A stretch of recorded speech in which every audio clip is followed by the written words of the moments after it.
क्षण के बारे में सोच रहा है, कोई उपादेयता के बारे में सोच रहा है। सोचने की आवश्यकता इसलिए नहीं है क्योंकि आप जिस दिशा और दशा में अग्रसर हो रहे हैं वह दिशा और दशा आपको एक बेहतर लक्ष्य की तरफ लेकर के जा रही है और बड़ा संकल्प को सृजित करने में लड़ाइयों का सिलसिला थोड़ा बड़ा होता है। उसी बड़े सिलसिले का हिस्सा आप हैं। आपके लिए केवल 2 पंक्तियां मैं कहूंगा कि आओ सलाम करें उन्हें जिनके हिस्से में ये मुकाम आता है।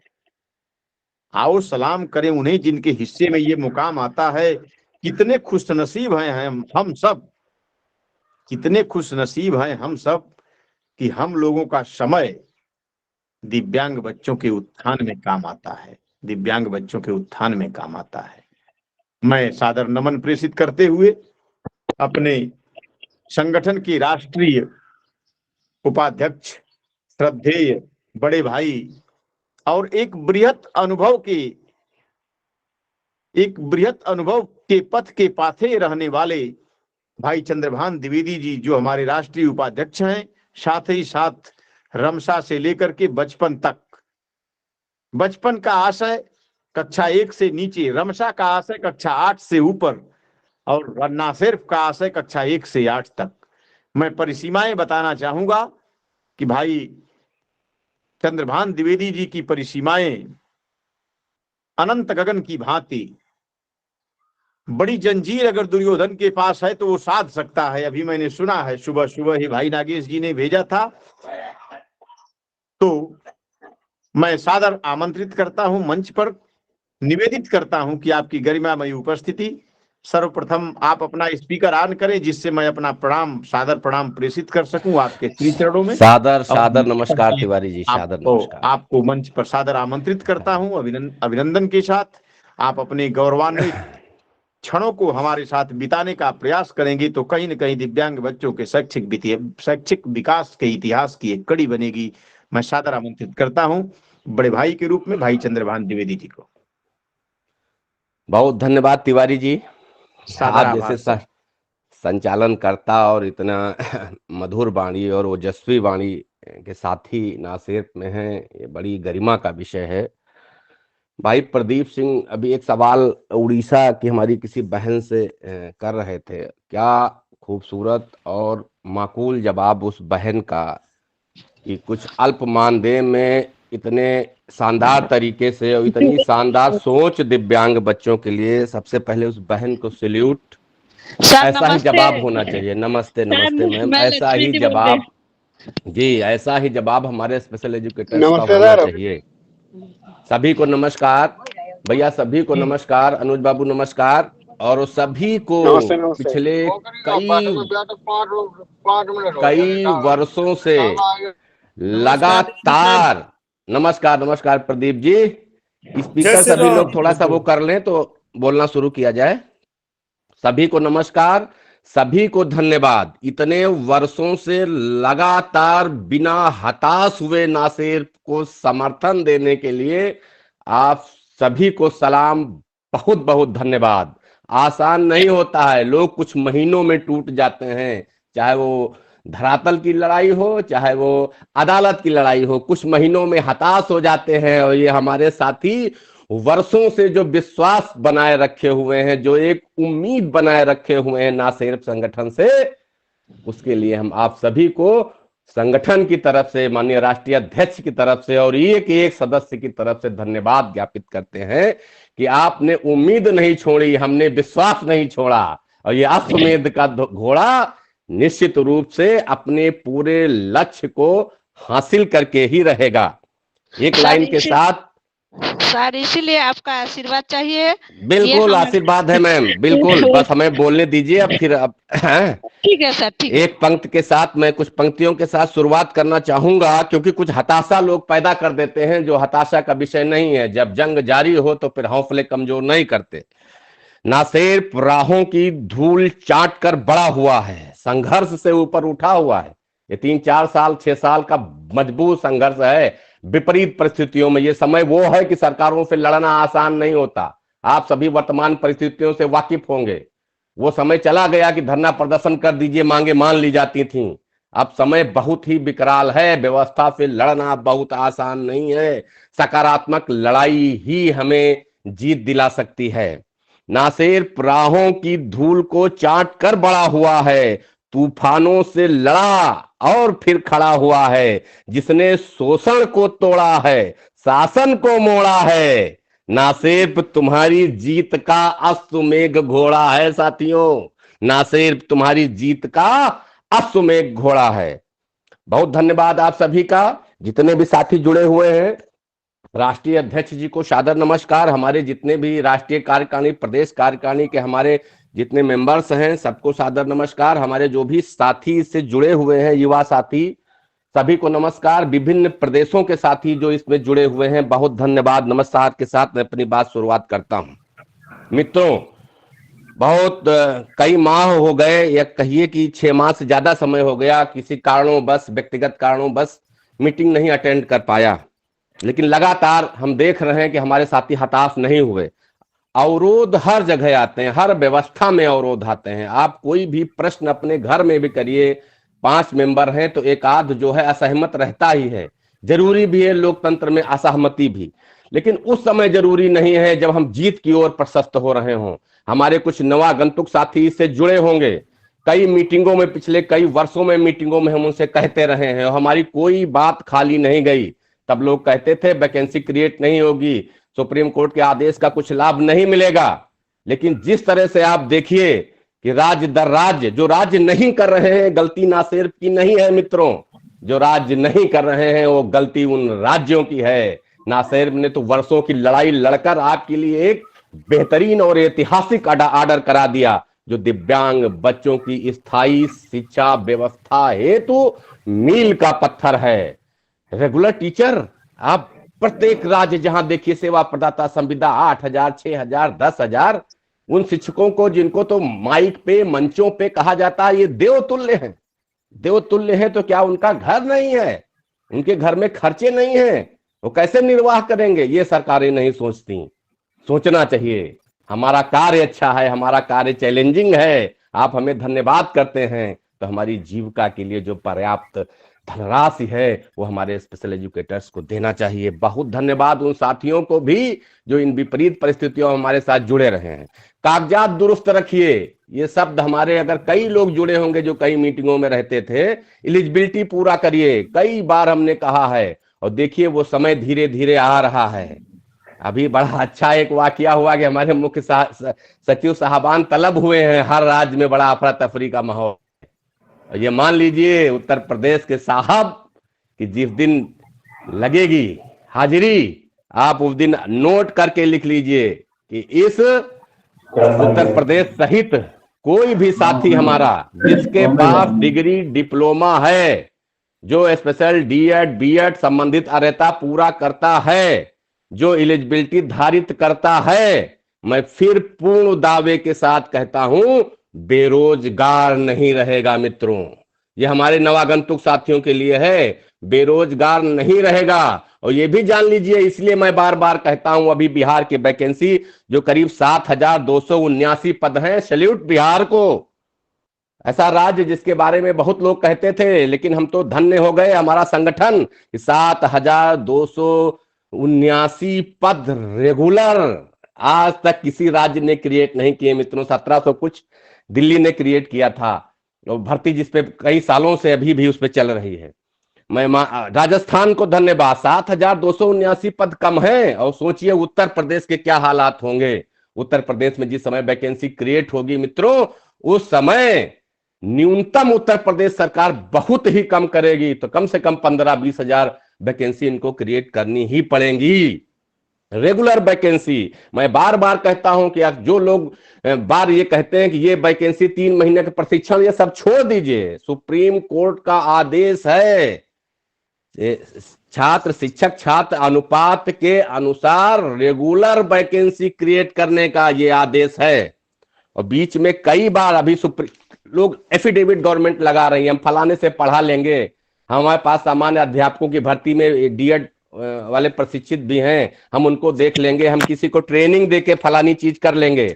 ये जब उहापोह रहा तो सुप्रीम कोर्ट ने एक फिर ऑर्डर किया कि आप भ्रमित न करिए गलत एफिडेविट देके। जब हमारे वकील ने कहा कुछ चीजें हैं जिनको लाइए, इसी से निकलता है हमारी जो कार्यरत लोग हैं उनकी भी बेहतरी का मामला, जो वर्षों से कार्यरत हैं, जो इस फील्ड को सजाए हैं, समृद्धि हैं, इस फील्ड को रोशन किए हुए हैं, दिव्यांग बच्चों को लगातार शिक्षित कर रहे हैं बिना हताश हुए, बिना किसी मानसिक त्रास के।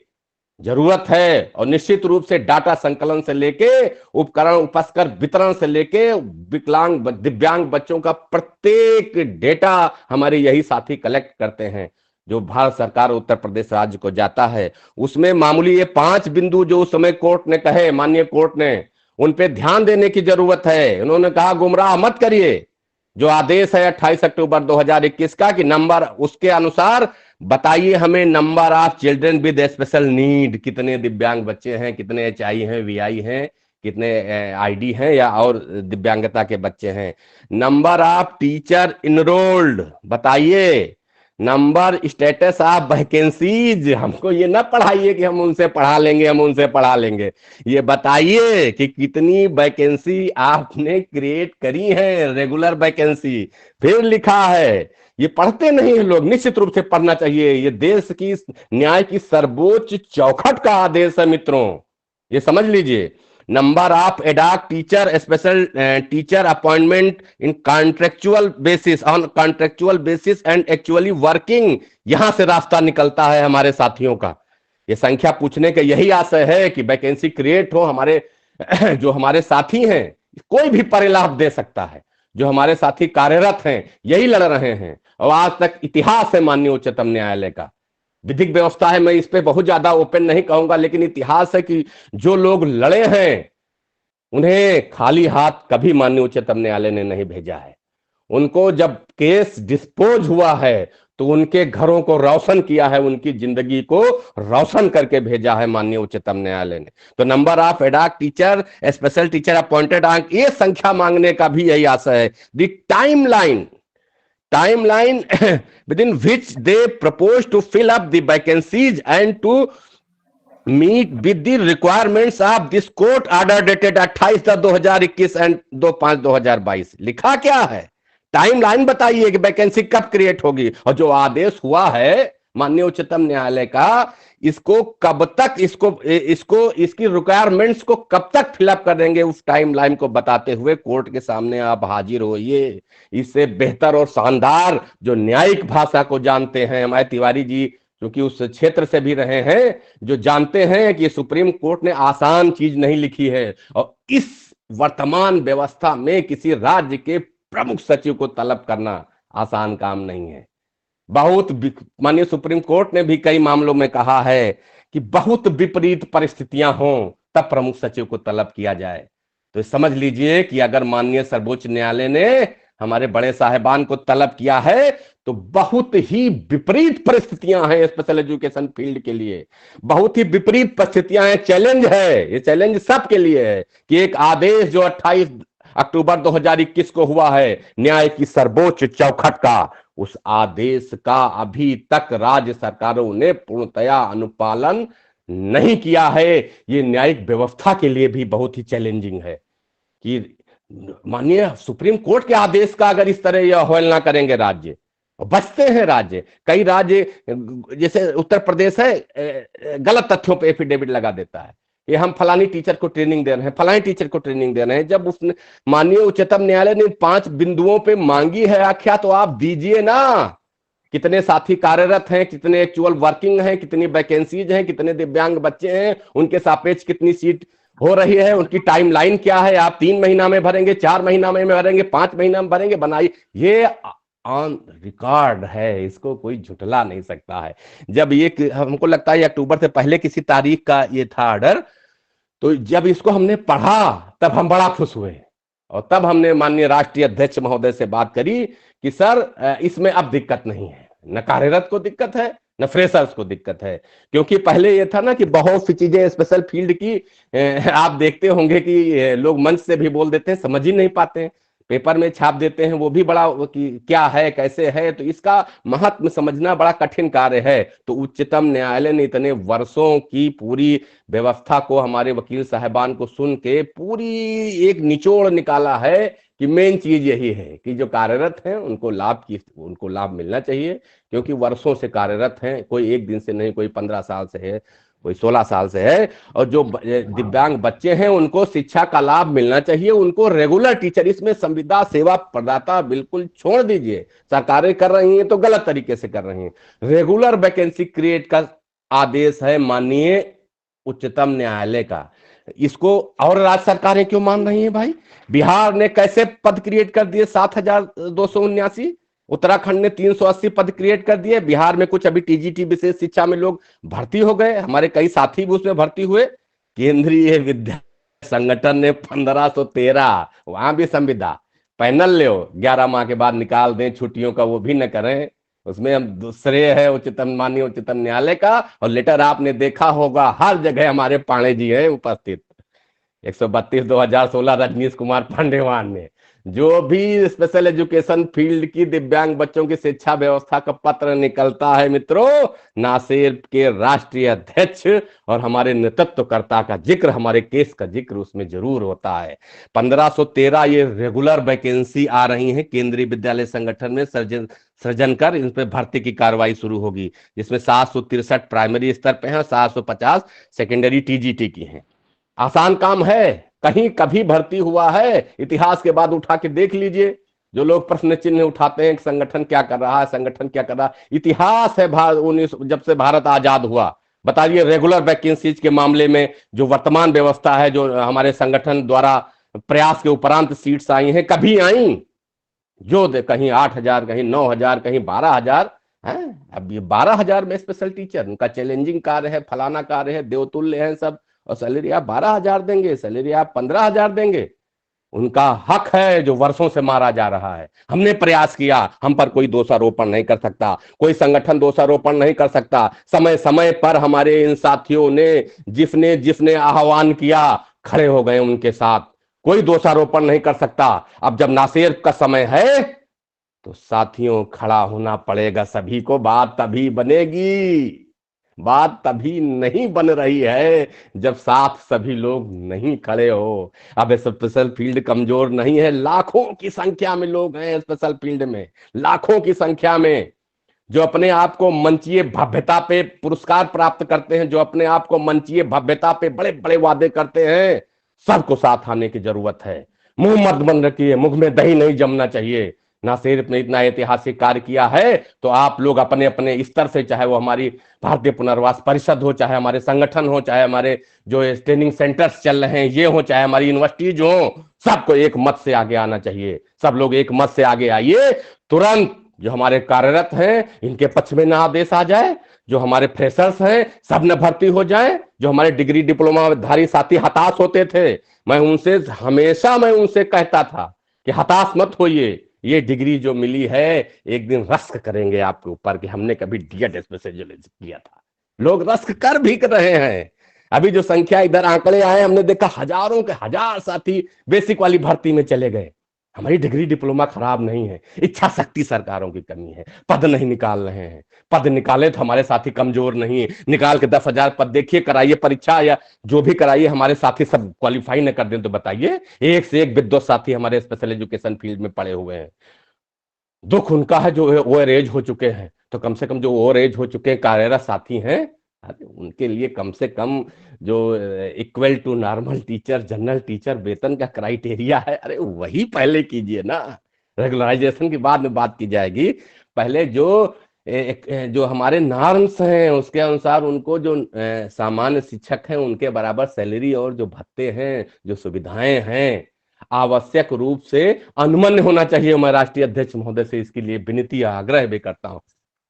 वक्त हुआ है, वैकेंसीज तो सबको क्रिएट करनी है, लेकिन हमारे जो कार्यरत साथी हैं, आपकी जो आए डेट्स हैं, इनके लिए 1-2 डेट पे एक बहुत बेहतरीन ऑर्डर हो जाए, ताकि जो लड़ रहे हैं वर्षों से, जो अपने अल्प मानदेय की धनराशि से हम सब इस केस को पोषित कर रहे हैं, जो वर्षों की लड़ाई धरातल से लेके माननीय सुप्रीम कोर्ट तक लड़ रहे हैं, उनका भी कल्याण हो, उनके चेहरे पर रोशनी आए, रोशनी से पूरा जगमगा उठेगा पूरा स्पेशल एजुकेशन फील्ड, क्योंकि सबसे ज्यादा नीडी और सबसे ज्यादा आवश्यक है कि जो हमारे कार्यरत साथी वर्षों से कार्य कर रहे हैं, इनका भी हित हो, और ये जरूरी भी है, हमारा आदेश भी है। अब वो समय आ गया है, मैं विधिक दृष्टि से आप लोगों को बता रहा हूं, वो समय आ गया है।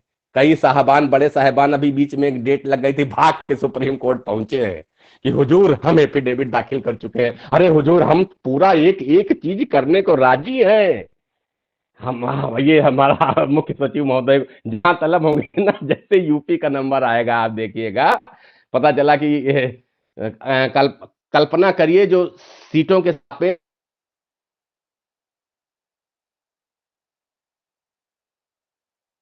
निकाल लीजिए गणित, इनको वो न्यूनतम पद क्रिएट करने पड़ेंगे, और जो हमारे साथी हैं, जो हमारे कार्यरत साथी हैं, इनके लिए इनको ऑर्डर करना पड़ेगा।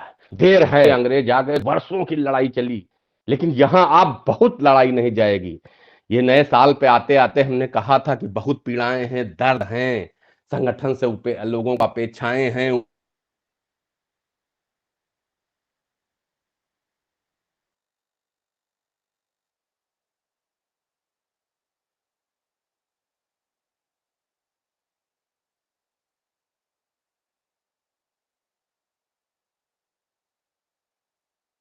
उम्मीदें हैं, आशा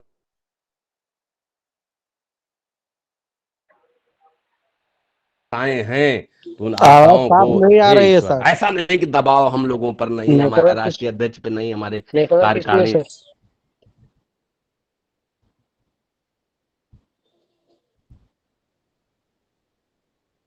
पर नहीं है, हम लोग दोहरा दबाव झेलते हैं। उस परिस्थिति, उस के हेलो, हाँ जी सर। अब आवाज आ रही भैया? जी सर, आवाज आ रही है। आवाज जरूर आए, नहीं तो सब खेला बिगड़ जाएगा। नहीं, फंस के आ रही थी सर आवाज, अब सही आ रही। अब आ रही है ना? हाँ, अब कई बिंदुओं पर मैंने कहना चाहूंगा, कई बिंदुओं पर ये जो सूचनाएं अभी हमने अंग्रेजी में आप लोगों से पढ़ी है, किसी एक राज्य से नहीं मांगा मित्रों, तो किसी भी राज्य के कार्यरत और फ्रेशर्स को डरने की जरूरत नहीं है। आज आपके पास इतने विकल्प आपके पास मौजूद होंगे, जो कार्यरत साथी हैं और जो हमारे साथी अभी फ्रेशर्स हैं, उनके लिए इतने विकल्प मौजूद होंगे कि आप सोचेंगे कि हम फलानी नौकरी कर लें, हम केंद्रीय विद्यालय में कर लें, बिहार में कर लें कि यूपी में कर लें, आपके पास विकल्प आ जाएंगे। अभी तक त्रासदी थी कि कोई विकल्प ही नहीं है। हमारे साथी डिग्री डिप्लोमा लिए ओवर एज हो जा रहे हैं, हमारे साथी डिग्री डिप्लोमा लिए इंतजार कर रहे हैं। अरे क्यों इंतजार कर रहे हैं भाई? ये कोर्स कराया जा रहा है, ट्रेनिंग सेंटर्स हैं। हाँ, मैं ट्रेनिंग सेंटर के संचालकों से भी अनुरोध करता हूं कि 2-4 ट्रेनिंग सेंटर्स के संचालकों को छोड़ के 2-4-6 ना सिर्फ को एक मत से सहयोग नहीं कर रहे हैं, ना सहयोग करें, वैचारिक सपोर्ट तो कर ही सकते हैं। एक पोजीशन थी, हमारे साथी इसमें जुड़े हुए हैं, जानते होंगे कि डीएड स्पेशल एजुकेशन में एडमिशन के लिए आग्रह किया जाता था। अरे भैया आ जाइए, हमारे यहाँ एडमिशन ले लीजिए। फोन आते थे कि अरे सर देख लीजिए, हमारे यहाँ कोई एडमिशन ले ले। इस सत्र का ये हाल हुआ, वैकेंसी आने लगी कि खटाखट सीटें भर गई, कहीं कोई जगह रिक्त नहीं रह गई। तो ये ट्रेनिंग सेंटर्स, ये हमारे नासिर ने कार्य किया है, तो हमारे जो ट्रेनिंग सेंटर्स हैं उनको भी तो एक मत से सपोर्ट करना चाहिए। अरे हम अब लाखों की संख्या में हैं, स्पेशल फील्ड कमजोर नहीं है। आप एक मत से, एक सुर से, केवल लक्ष्य आत्मबल कमजोर न करिए संगठन का। आत्मबल कमजोर हुआ तो नेतृत्व कमजोर होता है, तो फिर समस्या आती है। नेतृत्व कमजोर हुआ तो सेना भी भागती है। हमारे आदरणीय अध्यक्ष जी को संबल प्रदान करिए, हमारे राष्ट्रीय कार्यकारिणी से लेकर जो लोग वहां लड़ रहे हैं उनको संबल प्रदान करिए। सोचिए कि आक्षेप तो लगता है, लेकिन पिछले 6 वर्ष से कोई लड़ाई माननीय उच्चतम न्यायालय में 6 साल तक लड़ना आसान काम है? किसी अधिवक्ता से आप पूछिएगा, किसी अधिवक्ता से पूछिए कि इतनी न्याय की सर्वोच्च चौखट पे, जहां बड़े बड़े लोग, बड़ी बड़ी राज्य सरकारें, बड़े बड़े उद्योगपति और बहुत लाखों की संख्या में कोई संगठन होता है, वो पहुंचता है और 2-4-6 महीने या साल की लड़ाई लड़ता है। ये स्पेशल एजुकेटर है, और खासकर मैं धन्यवाद कहना चाहूंगा, और स्पेशल एजुकेशन फील्ड ऋणी रहेगी उत्तर प्रदेश के हमारे स्पेशल एजुकेटर जो कार्यरत हैं, जो हर तारीख पेशी पे वकील की फीस का इंतजाम करते हैं। ऋणी रहेगा उनका। मैं बार बार कहता हूं अपने उन साथियों के लिए, उनको हताश होने की जरूरत नहीं। आप उद्धारक हैं स्पेशल एजुकेशन फील्ड के। नई वैकेंसी दिव्यांग बच्चों को जितने भी शिक्षक मिल रहे हैं कहीं न कहीं दुआएं आपको काम करेंगी। और इस केस का एक चीज और जान लीजिए जो मैं बहुत पहले से कह रहा हूं, विधिक दृष्टि से कह रहा हूं, कोई आदेश आपने देखा है कि आदेश हो गया तो हो गया, ये फिर टेट से भर्ती होगी, आदेश हो गया, फाइनल हो गया, डिस्पोज हो गया, फलाने से भर्ती होगी, डिस्पोज हो गया। इस केस में ऐसा होना चाहिए करके ऑर्डर हो गया कि इन लोगों को नियुक्ति दीजिए, डिस्पोज हो गया। अपना ऐतिहासिक ऑर्डर 100 पेज का होने के बाद डिस्पोज किया गया नहीं, क्योंकि माननीय उच्चतम न्यायालय भी ये समझते हैं, हमारे न्यायाधीश गण भी समझते हैं कि इतना आसान नहीं इस कार्य को कराना भारत की प्रत्येक राज्य सरकार से। केस को छोड़ा ही नहीं, परमानेंट मॉनिटरिंग चल रही है, आसान काम है। फाइनल ऑर्डर होने के बाद भी लगातार मॉनिटरिंग अपने अंडर माननीय सुप्रीम कोर्ट करा रहा है। और विश्वास रखिए, आप सभी से मैं पुनः कहता हूं, विश्वास रखिए, एक एक आदेश, एक एक लाइन का अक्षरशः अनुपालन होने के बाद ही ये केस डिस्पोज होगा। ये चीज आप लिख के रख लीजिए। आप लोगों ने बड़ी देर से हमें सुना, अभी हमारे और भी वक्ता हैं, नई वैकेंसी क्रिएट हो रही हैं, खूब तैयारी करिए। अब उन साथियों के लिए भी अवसर आ रहा है जो हमारे कार्यरत हैं प्रत्येक राज्य में। जब मैं बात करूं कार्यरत या फ्रेशर्स, तो ये ना समझिएगा केवल उत्तर प्रदेश, माननीय उच्चतम न्यायालय ने प्रत्येक राज्य के लिए यह व्यवस्था दी है।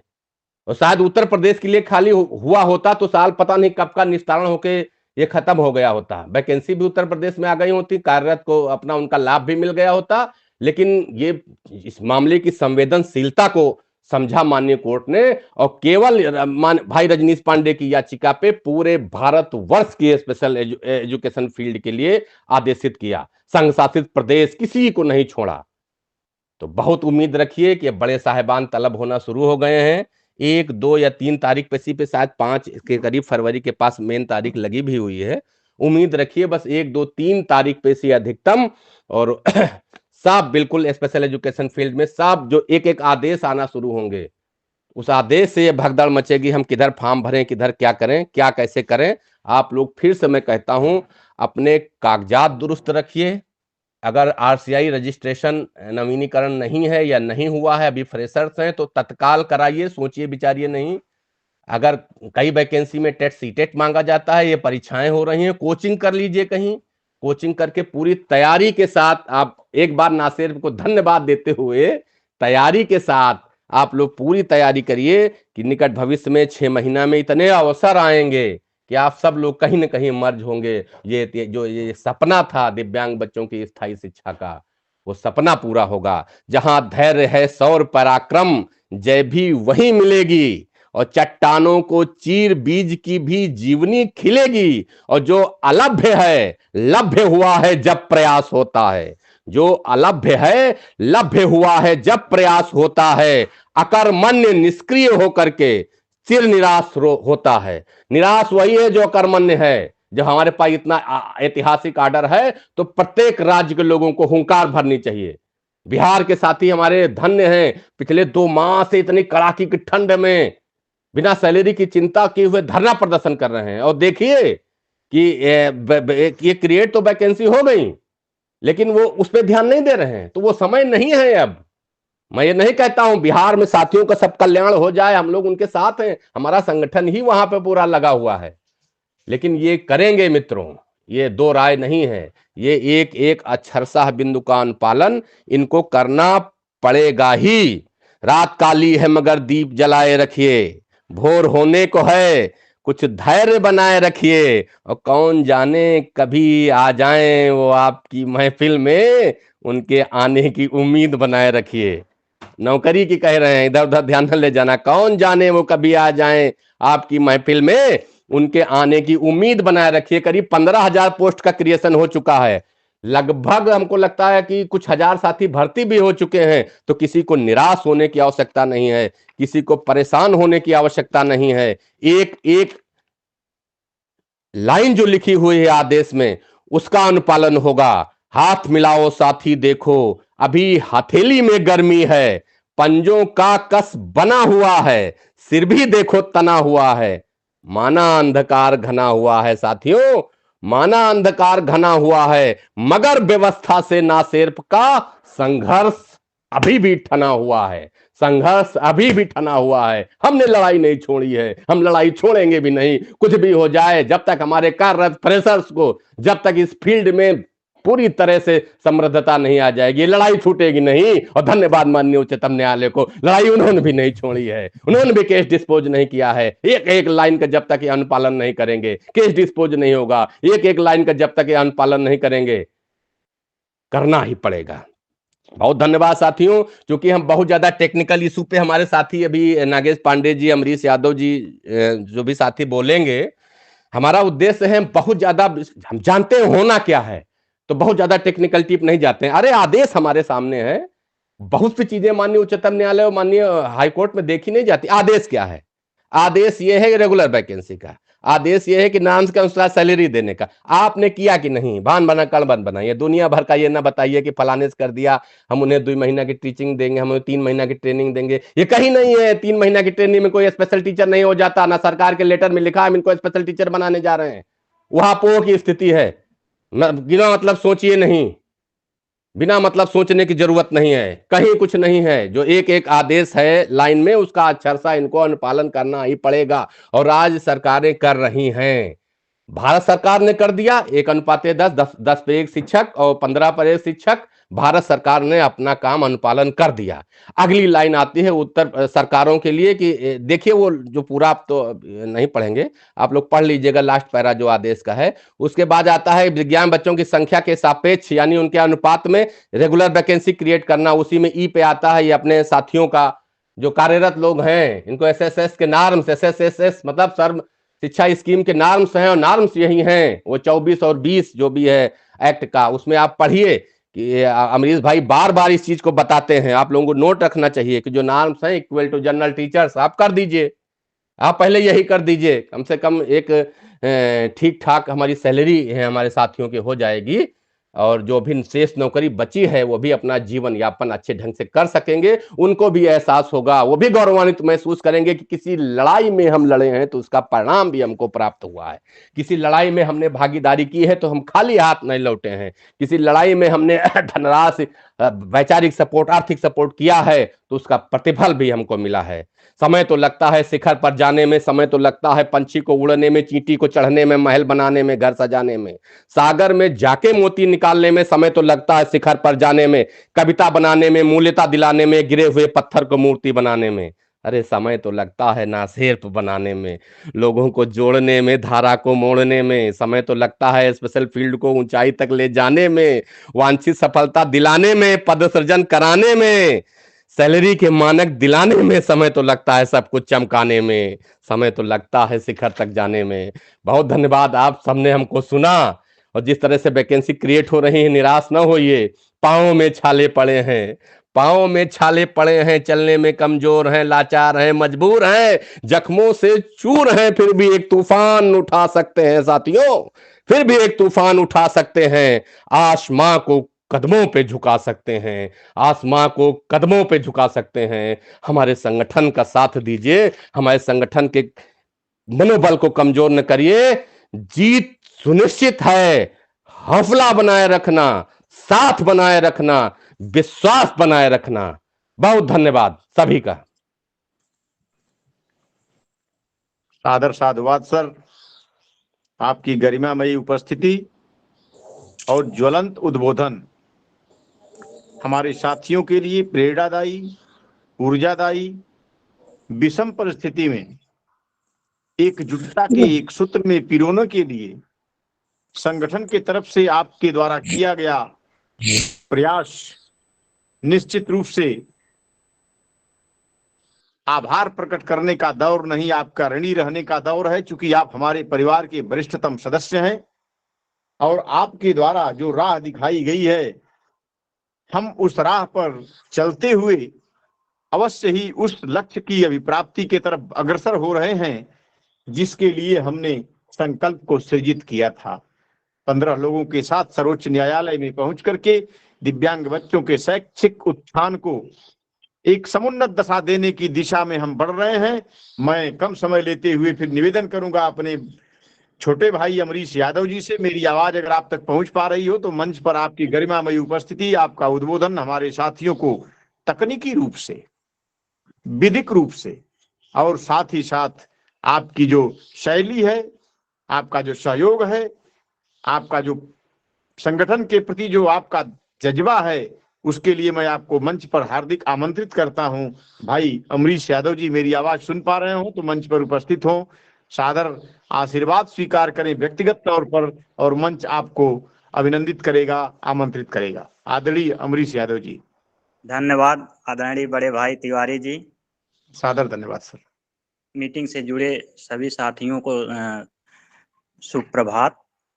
जैसा कि आज हम इस इतवार में जुड़े हैं, कुछ सभी साथियों के जो कुछ भ्रम हैं, कुछ अमरीश सर, अमरीश सर मेरी आवाज जा पा रही है क्या?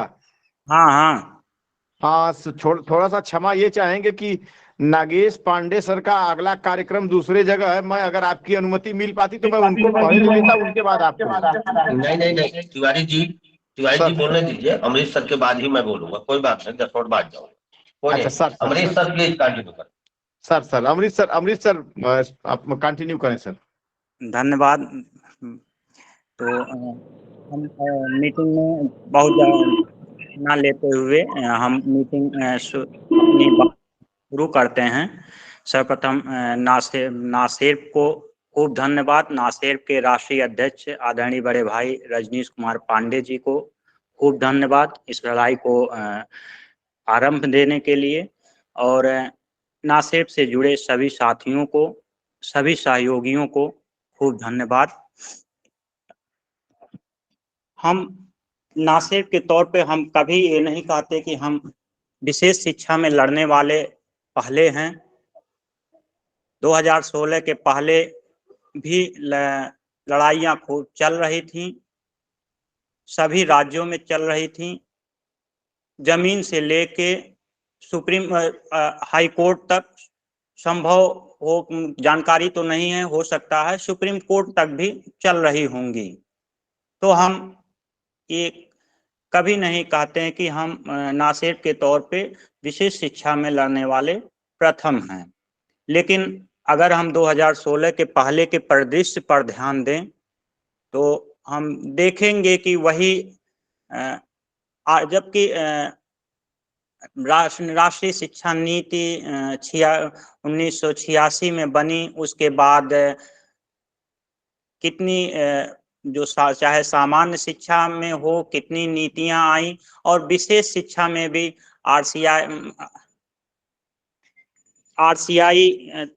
आरसीआई का गठन हुआ, या आरपीडब्ल्यूडी एक्ट दिव्यांग जन के हितार्थ आया, आईडीसी की चर्चा हुई, आईडीएसएस, तमाम तरह की योजनाएं सब चल रही थीं, और उन्हीं योजनाओं के आधार पे कहीं इंटीग्रेटेड टीचर अर्थात हिंदी में कहें तो घुमंतु शिक्षक, कहीं संसाधन शिक्षक, कहीं मोबाइल शिक्षक, तमाम तरह के शिक्षक भी विशेष शिक्षा में प्रचलित थे।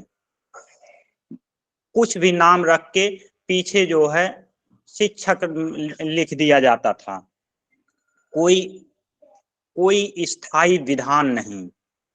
हम ये नहीं कहते कि सब कुछ विशेष शिक्षा में हमसे शुरू हुआ।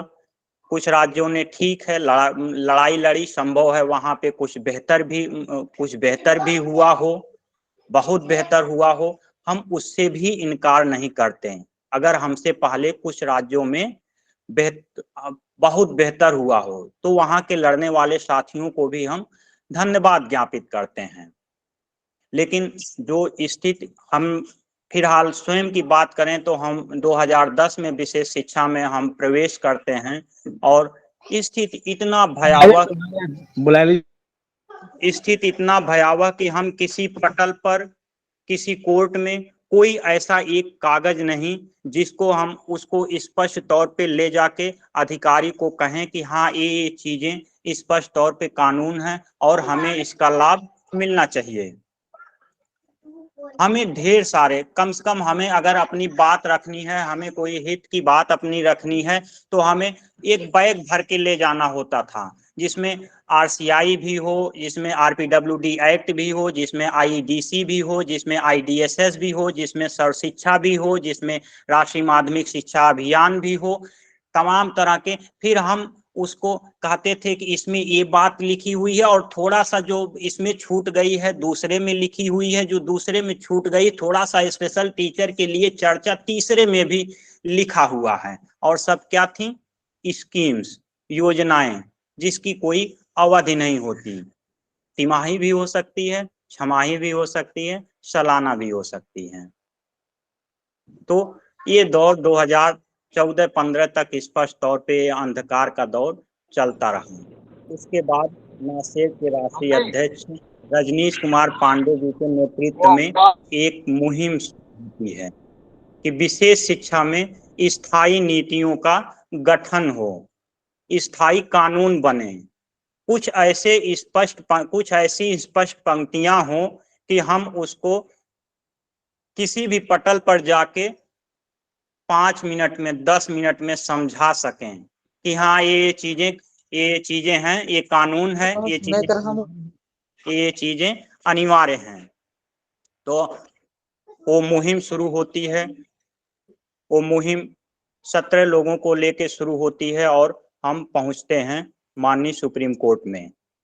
वो दौर कुछ फरवरी 2016 का था और फिर फरवरी 2016 में माननीय सुप्रीम कोर्ट एक रिट पिटीशन नंबर देती है 132/2016। फिर वो हमारी लड़ाई शुरू होती है, जिस लड़ाई को आज हम विशेष शिक्षा का आधार कह सकते हैं। फिर 132/2016 में जब वो लड़ाई शुरू होती है, और वो लड़ाई, उस लड़ाई की शुरुआत भी हम स्पष्ट कर दें। अभी तमाम ग्रुपों पे कई तरह के भ्रम फैलाए जा रहे हैं, तो उस लड़ाई को हम स्पष्ट कर दें।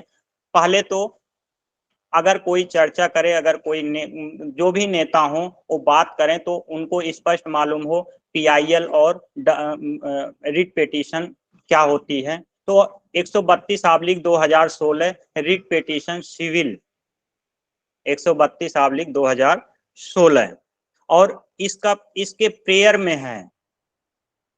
इसका प्रेयर किया किन बातों को लेके किया गया? एक थी दिव्यांग बच्चों की संख्या, जो हम स्पष्ट देख सकते थे, हर राज्य में स्पष्ट दिव्यांग बच्चों की संख्या थी। और एक हमारे नजर में था RCI का स्टेटरी वार्निंग, जिसमें बगैर RCI में पंजीकृत कोई भी प्रोफेशनल्स दिव्यांग बच्चों को किसी भी प्रकार की सेवा नहीं दे सकता था। ये दो चीजें हमारी प्रेयर का आधार रही कि दिव्यांग बच्चों की अगर, और उत्तर प्रदेश में अगर हम बात कर रहे हैं 3 लाख दिव्यांग बच्चों की संख्या है, और कोई बगैर RCI रजिस्टर्ड इनको कोई सेवा नहीं दे सकता है, तो कितने सरकारी सेवा में कितने लोग नियुक्त हैं या कितने पद सृजन हुए हैं कि ये RCI रजिस्टर्ड लोग इन्हें पढ़ा रहे हैं। तो हमारा मांग यही था कि दिव्यांग बच्चों की संख्या के सापेक्ष विशेष शिक्षकों का पद सृजन, क्योंकि इससे इतर हम तमाम लड़ाइयां देख चुके थे, सड़क से लेके बेसिक शिक्षा परिषद से लेके हाई कोर्ट तक, इससे इतर जितनी भी लड़ाइयां हो सकती थी, हम सारी लड़ाइयों को देख चुके थे और उसको भोग भी चुके थे, लंबा भोगे थे। तो अंतिम रास्ता यही था कि बात हो स्थायी, जो चीजें हमें मजबूती से सुप्रीम कोर्ट में खड़ा कर सकती हैं। तो बात वहीं से शुरू हुई, दिव्यांग बच्चों के सापेक्ष विशेष शिक्षकों के पद सृजन से। फिर ये लड़ाई आगे बढ़ते बढ़ते सरकार अपने बचाव में कुछ मार्च अप्रैल 2018 का वो समय था, जब सरकार अपने बचाव के उसमें उत्तर प्रदेश में कार्यरत, जो उस समय इंटीरियरेंट टीचर के नाम से कार्यरत साथी थे, उनकी संख्या लगाती है माननीय सुप्रीम कोर्ट में कि हमारे पास इतने स्पेशल एजुकेटर इन MR field, HI field, VI field कार्यरत हैं, और कुछ संख्या देती है जो जनरल एजुकेशन में विशेष डिग्री डिप्लोमा लिए हुए लोग सामान्य शिक्षक के तौर पर नियुक्त थे।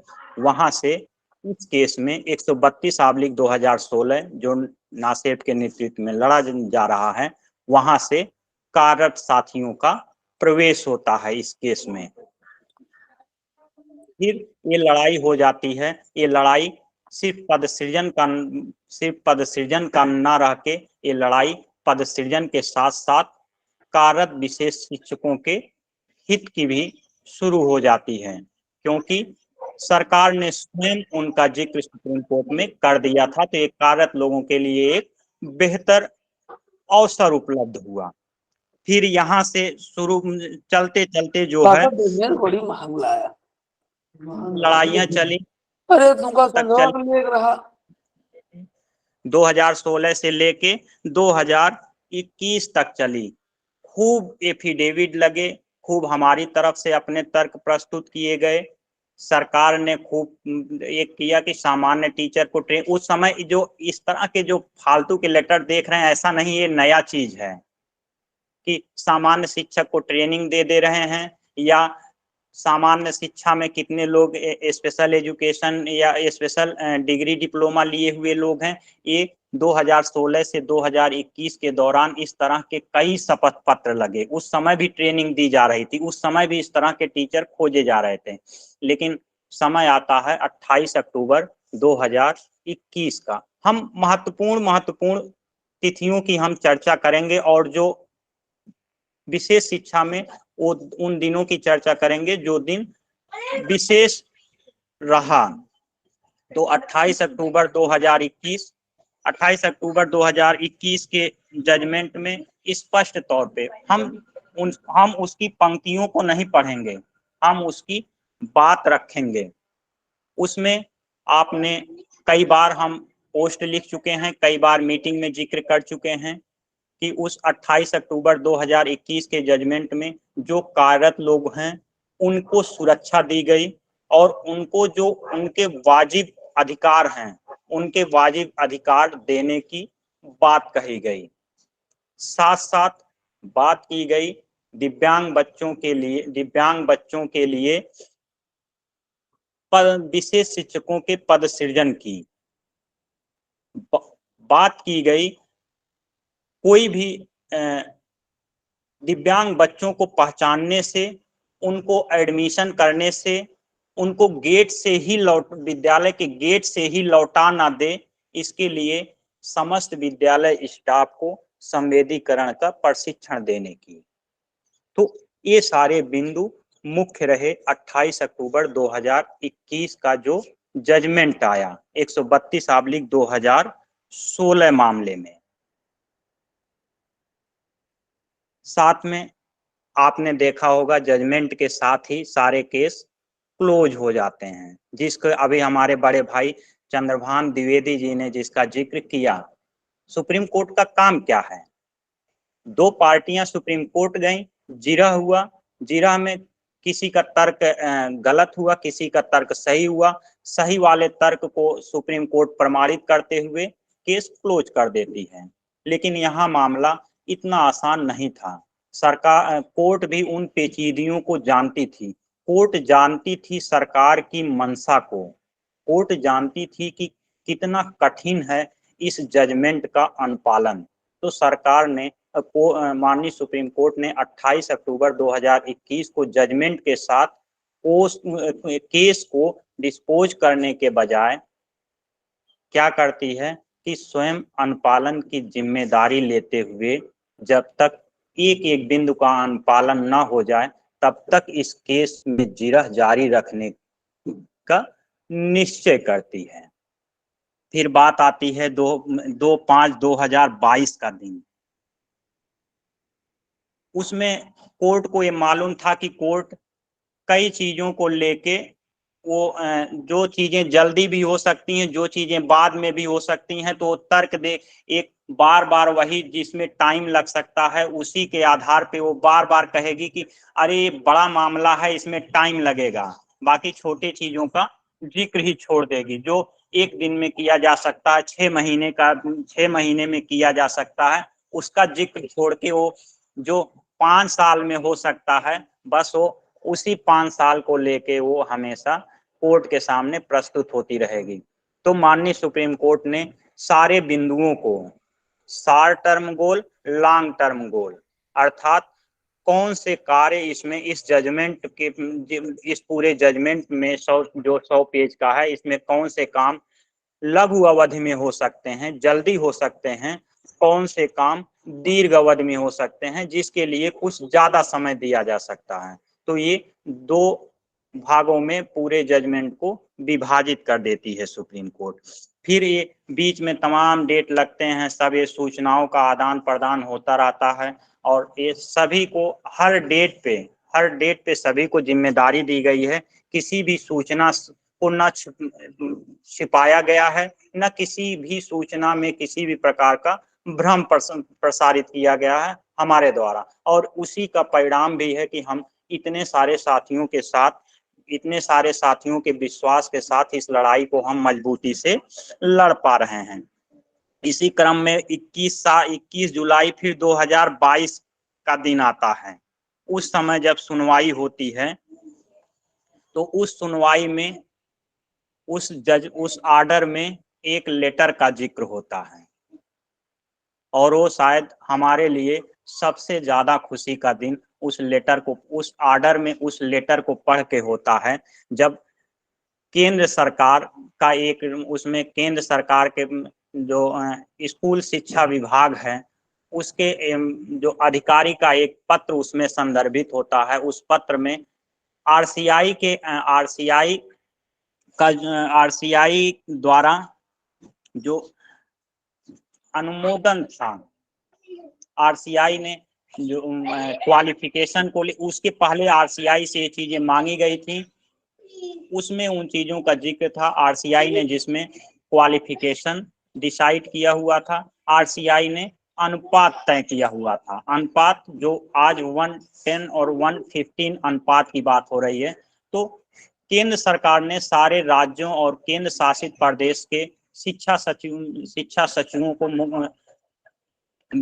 ये लेटर लिखा हुआ था जिसकी ये चीजें आरसीआई की ये अनुमोदन स्वीकार कर लिया गया है, ये अनुपात और क्वालिफिकेशन स्वीकार कर लिया गया है। अब इस अनुपात को, इस क्वालिफिकेशन को सारे स्टेट अब आज ही के डेट से अपने व्यवहार में ला सकते हैं। वो अपने स्टेट में इसी अनुपात, इसी क्वालिफिकेशन पे पद सृजन कर सकते हैं, या कार्यरत लोगों को अन्य जो लाभ देने हैं लाभ दे सकते हैं। आगे इसको आरटी एक्ट में भी संदर्भित कर दिया जाएगा। तो वो दिन इतना महत्वपूर्ण था। वो जो अनुपात था, जब पहली बार अनुपात का जिक्र, पहली बार जो अनुपात का जिक्र हुआ, और अनुपात, जब भी अनुपात की बात होती है 1:10 1:15 जब अनुपात की बात होती है, उस दिन ये स्पष्ट हो जाता है कि किसी भी शिक्षा विभाग में, किसी भी स्टेट में ट्रेनिंग देके किसी को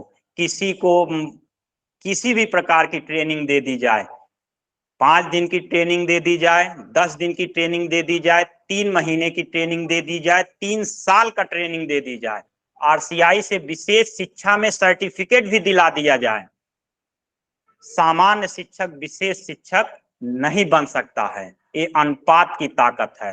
अनुपात क्या, सामान्य शिक्षा का जो पद सृजन है, सामान्य शिक्षक की भर्ती जो हुई है 130 के अनुपात पे हुई है, 145 के अनुपात पे हुई है, और विशेष शिक्षक की नियुक्ति किस पे करनी है, 1:10 1:15 में। अलग कैडर ही बन गया। जो लोग इस तरह के पत्रों से डर रहे हैं, कुछ नेता लोग डरा रहे हैं ताकि लूट मच सके, ताकि वो कुछ पैसा लेके हाई कोर्ट में एक नया केस कर दें, ताकि उसी फिर बाद में कोई सहयोग नहीं कर रहा है तो हम ये लड़ाई कैसे लड़ें। और तमाम तरह के इसी तरह के केस हाई कोर्ट से लेके सुप्रीम कोर्ट तक डंप पड़े हुए हैं। किसी भी लेटर से डरने की जरूरत नहीं। ये अनुपात सामान्य शिक्षक, विशेष शिक्षक अब तभी बन सकता है वो सामान्य शिक्षक पद से इस्तीफा दे दे और विशेष शिक्षक की जो भर्ती आए, जो 110 115 के अनुपात पे जो भर्ती आए, उस भर्ती में फॉर्म भरे और उस भर्ती में परीक्षा देके नए पद पे वो भर्ती हो। बाकी किसी भी प्रकार की ट्रेनिंग से, किसी भी प्रकार के सर्टिफिकेट से कोई भी सामान्य अध्यापक विशेष शिक्षक नहीं बन सकता है। विशेष शिक्षक वह भी नहीं बन सकता है जो डीएड और स्पेशल डीएड और स्पेशल बीएड की सामान्य शिक्षा में जिनकी खोज की जा रही है। अभी जो पिछले लेटर से फिर सब डर गए, वो भी नहीं। उसके पास स्पेशल डीएड जरूर है, उसके पास स्पेशल बीएड जरूर है, लेकिन वो 130 के अनुपात पे भर्ती हुआ है, 145 के अनुपात पे भर्ती हुआ है। वो बगैर वहां से इस्तीफा के, बगैर नई वैकेंसी के द्वारा वो स्पेशल टीचर के पद पे नहीं घोषित किया जा सकता है किसी सरकार द्वारा, ना वो बन सकता है। तो हम इन दोनों पत्रों को हम समझ सकते हैं कि आप अगर हमारी बातों को समझ रहे होंगे तो बगैर डरे अपने आप इन दोनों इस तरह के पत्रों को खारिज कर देंगे। ये अनुपात की बात रही। अनुपात ने अपने आप, हाँ, ये अनुपात न तय हुआ होता, सब कुछ पॉसिबल था, ठीक है, क्या फर्क पड़ता है। सामान्य शिक्षक को हम ट्रेनिंग दे रहे हैं, जैसे विशेष शिक्षक को पढ़ाया जा सकता है वो पढ़ाएगा। ये अनुपात ने विशेष शिक्षक की अनिवार्यता तय कर दी और मैं हर पोस्ट में, हर मीटिंग में इस चीज को बोलता हूं, इस अनुपात के महत्व को बताता हूं। और उसी लेटर के आप जो बिहार के जो पहला लेटर जारी होता है पद सृजन का, उस पे जिक्र ये भी होता है 132/2016 का। और जो पद सृजित हुआ 7,500 जो प्राथमिक शिक्षा में या जो माध्यमिक शिक्षा में 270 के वो उसी जो supreme court judgment RT act में अधिसूचित होने के पहले ही, क्योंकि उसी डेट में केंद्र सरकार ने कह दिया था कि आज ही के डेट से आप इस अनुपात को और इस क्वालिफिकेशन को व्यवहार में ला सकते हैं। तुरंत बिहार स्टेट ने उसको व्यवहार में ला दिया बगैर आरटी एक्ट का इंतजार किए 4/7/2022 को। मतलब वो जजमेंट आया था अनुपात वाला 21/7/2022 को, उस केंद्र सरकार का वो लेटर उसमें संदर्भित हुआ था। और 4/7/2022 को ही बिहार सरकार पद सृजन कर देती है, 4 जुलाई 2022 को। फिर एक आता है 21/9/2022, 21 सितंबर 2022, हमारे लिए सबसे शुभ दिन, विशेष शिक्षा के लिए सबसे शुभ दिन, जब हम जो एक स्थायी नियम का, स्थायी कानून का, जिसकी लड़ाई हमने 2016 में शुरू की थी, जब आरटी एक्ट में वो पंक्तियां संदर्भित होती हैं, हर स्कूल में मिनिमम एक स्पेशल एजुकेटर की अनिवार्यता, कानून बन गया। और हमारी लड़ाई का वो मतलब भावुक दिन था कि हम योजनाओं से, स्कीमों से कानून पे विशेष शिक्षा को उस दिन ला रहे थे। और आरटी एक्ट में वो संदर्भित हुआ, हर स्कूल में मिनिमम एक स्पेशल एजुकेटर अनिवार्यता। उसके बाद 110/115 का अनुपात। और 110/115 का अनुपात कतई नहीं होता है कि स्टेट लेवल पे बच्चों की संख्या गिन के 10 से भाग दे दिया जाए, 15 से भाग दे दिया जाए, कतई नहीं। अनिवार्य है हर स्कूल में एक स्पेशल एजुकेटर। जैसे ही उस स्कूल में 10 दिव्यांग बच्चे हो जाएंगे या उससे ऊपर हो जाएंगे, तब दूसरा लाना पड़ेगा। बाकी एक बच्चा भी है या हर स्कूल में पहले तो न्यूनतम एक विशेष शिक्षक होना ही चाहिए। तो ये कानून बन गया, हमारी सबसे बड़ी जीत। अब किसी भी प्रकार का कोई भी पत्र ट्रेनिंग का, विशेष शिक्षकों के सामान्य शिक्षकों में खोज का निष्प्रभावी हो जाता है। उसके बाद ये तो हमारा जो स्थायी शिक्षा में नीतियों की लड़ाई थी, जो हम चाहते थे कि चीजें स्थायी हों। अब हम इसी आरटी एक्ट को हम लेके किसी भी पटल पर हम जाके हम मांग सकते हैं, किसी भी अधिकारी से हम बात कर सकते हैं। अब हमें तमाम तरह के कागजों को लेके जरूरत नहीं थी। अब हम बात करेंगे उस लड़ाई से इतर जो साथी अकुता जाते हैं नेतागिरी में, जो साथी अकुता जा रहे हैं जबकि जान रहे हैं कि लड़ाई एक एक बिंदु की है। अनुपालन सुप्रीम कोर्ट में करा रहा है, सुप्रीम कोर्ट खुद करा रहा है। एक चीज में हमने कंटेम्प्ट किया क्योंकि 60 टर्म गोल था। उत्तर प्रदेश के विशेष कार्यरत साथियों को लेके हमने कंटेम्प्ट किया।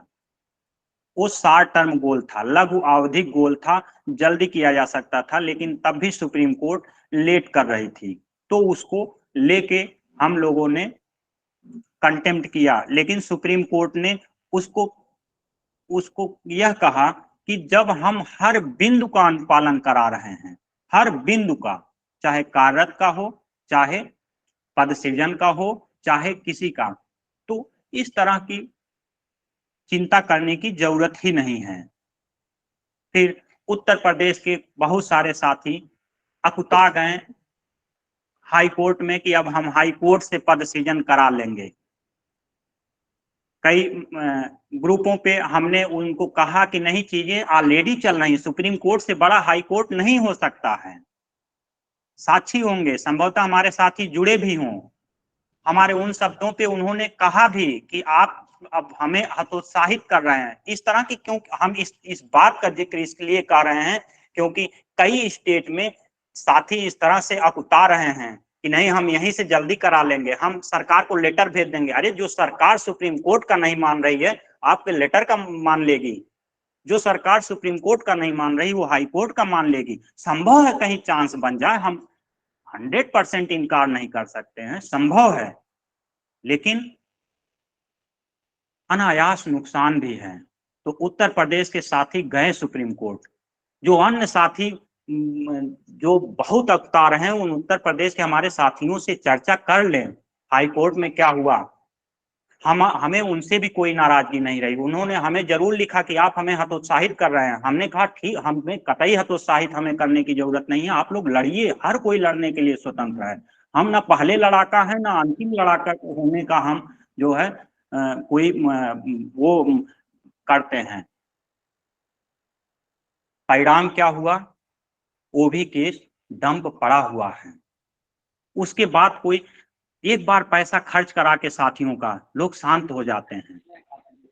पहले से पीड़ित साथी हैं, पहले से तमाम पैसा खर्च कर चुके हैं, लेकिन इधर उधर अनायास। तो हमारी लड़ाई सिर्फ स्थायित्व, विशेष शिक्षा में स्थायित्व की नहीं थी, अनायास लूट की भी थी, अनायास जो नेतागिरी चल रही थी, हमारी लड़ाई उसकी भी थी। सबको बंद कराना हमारा कर्तव्य, और उसी कर्तव्य के साथ हम लड़ाई आगे बढ़ा रहे हैं, और आज भी हमारी लड़ाई चल रही है। तो उत्तर प्रदेश के साथ हम उसी बिहाफ पे हम अन्य साथियों से भी कहते हैं, किसी के भ्रम में ना आए, किसी के लूट में ना आए, किसी के नेतागिरी में ना आए। हम ये नहीं, हम कतई नहीं कहते हम और आप बात करिएगा उन साथियों का भी। अब मेरे पास फोन आता है, मैं उसी सम्मान के साथ बात करता हूं, और मैं किसी से ये भी नहीं अनिवार्य रखता कि आप हमारा सहयोग करें ही। आपको समझ में आए करें, ना समझ में आए ना करें, लेकिन तथ्यों का आप बेहतर पहचान रखें, क्योंकि जब तक आपको तथ्य का ज्ञान नहीं होगा तब तक आपको लोग बताएंगे कि अरे बिहार में हो जा रहा, उत्तर प्रदेश में नहीं हो रहा, तो सुप्रीम कोर्ट का क्या महत्व है, सुप्रीम कोर्ट केस का क्या महत्व है, ये तो अनायास है। तब आपको लोग इस तरह से बताएंगे कि अरे सुप्रीम कोर्ट इतना ही प्रभावी होता तो उत्तर प्रदेश, क्योंकि उन्हें ना सरकार की कार्यशैली का ज्ञान है, उन्हें ना सुप्रीम कोर्ट के जजमेंट का ज्ञान है, ना उसकी समझ है, ना पूर्व परिस्थितियों और वर्तमान परिस्थितियों की उन्हें समझ है। आगे आगे बात है 14/2/2023 को, जब 5 बिंदु, जब फिर सरकारों ने उसी तरह का एफिडेविट, उसी तरह का सब करना शुरू कर दिया। स्पष्ट 5 सवाल किए सुप्रीम कोर्ट ने सारे राज्यों से अनुपालन को लेके। सवाल क्या क्या थे? सवाल संबंधित थे बच्चों की संख्या स्टेट में, सवाल संबंधित था कार्यरत लोगों, कितने कार्यरत लोग हैं, सवाल ये था कि कितना पद सृजन हो गया, और सवाल ये था कि आप पद सृजन करने का आपका ये नहीं कि हम कर देंगे, हम करते रहेंगे, टाइमलाइन क्या है, अंतिम समय सीमा क्या है। और उसमें हीला हवाली का परिणाम आपने देखा 22/8/2023 को 8 मुख्य सचिव तलब किए गए, और 8 मुख्य सचिव तलब सिर्फ इसलिए किए गए कि उस मामले पे अभी एफिडेविट नहीं लगाया है, और सिर्फ ये नहीं कि और राज्य को फुर्सत दे दिया था सुप्रीम कोर्ट ने, उसी अपने आर्डर में लिखा कि अभी ये लोक सचिव ये अभी तलब किए गए हैं इसलिए कि इन्होंने शपथ पत्र नहीं लगाया है। आगे अभी हमें ये भी मालूम है कि बहुत सारे राज्यों ने शपथ पत्र में सिर्फ स्कूलों की संख्या दी है, बहुत सारे स्टेट ने अभी ये नहीं बताया है कि पद सृजन कितना कर दिया। तो अगली बारी उनकी भी है। उस अपने जजमेंट में स्पष्ट तौर पे सुप्रीम कोर्ट ने लिखा है कि अभी 8 लोग सिर्फ ना लगाने के लिए तलब हुए हैं, का अनुपालन की बात हम कर रहे हैं।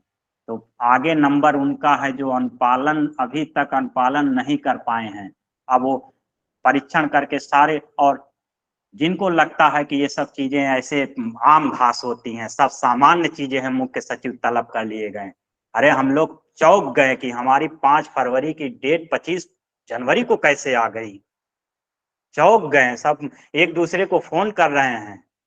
अरे हमारी तुरंत रजनीश भैया के पास फोन गया कि जो है, अरे 10 दिन में कौन सी जल्दी थी, ये क्यों वो मेंशन करा दी के हैं? अरे मैं तो मेंशन ही नहीं कराया, कैसे मेंशन? लास्ट में पता चला कि साहब लोग मेंशन कराए थे। क्यों? क्योंकि मुख्य सचिव को तलब होना वहां सुप्रीम कोर्ट में सामान्य घटना नहीं होती है, मुख्य सचिव का तलब होना। तो मेंशन क्यों कराए थे? बताने के लिए कि साहब एफिडेविट लगा दिए हैं, अब हमारे मुख्य सचिवों को मुक्त कर दीजिए।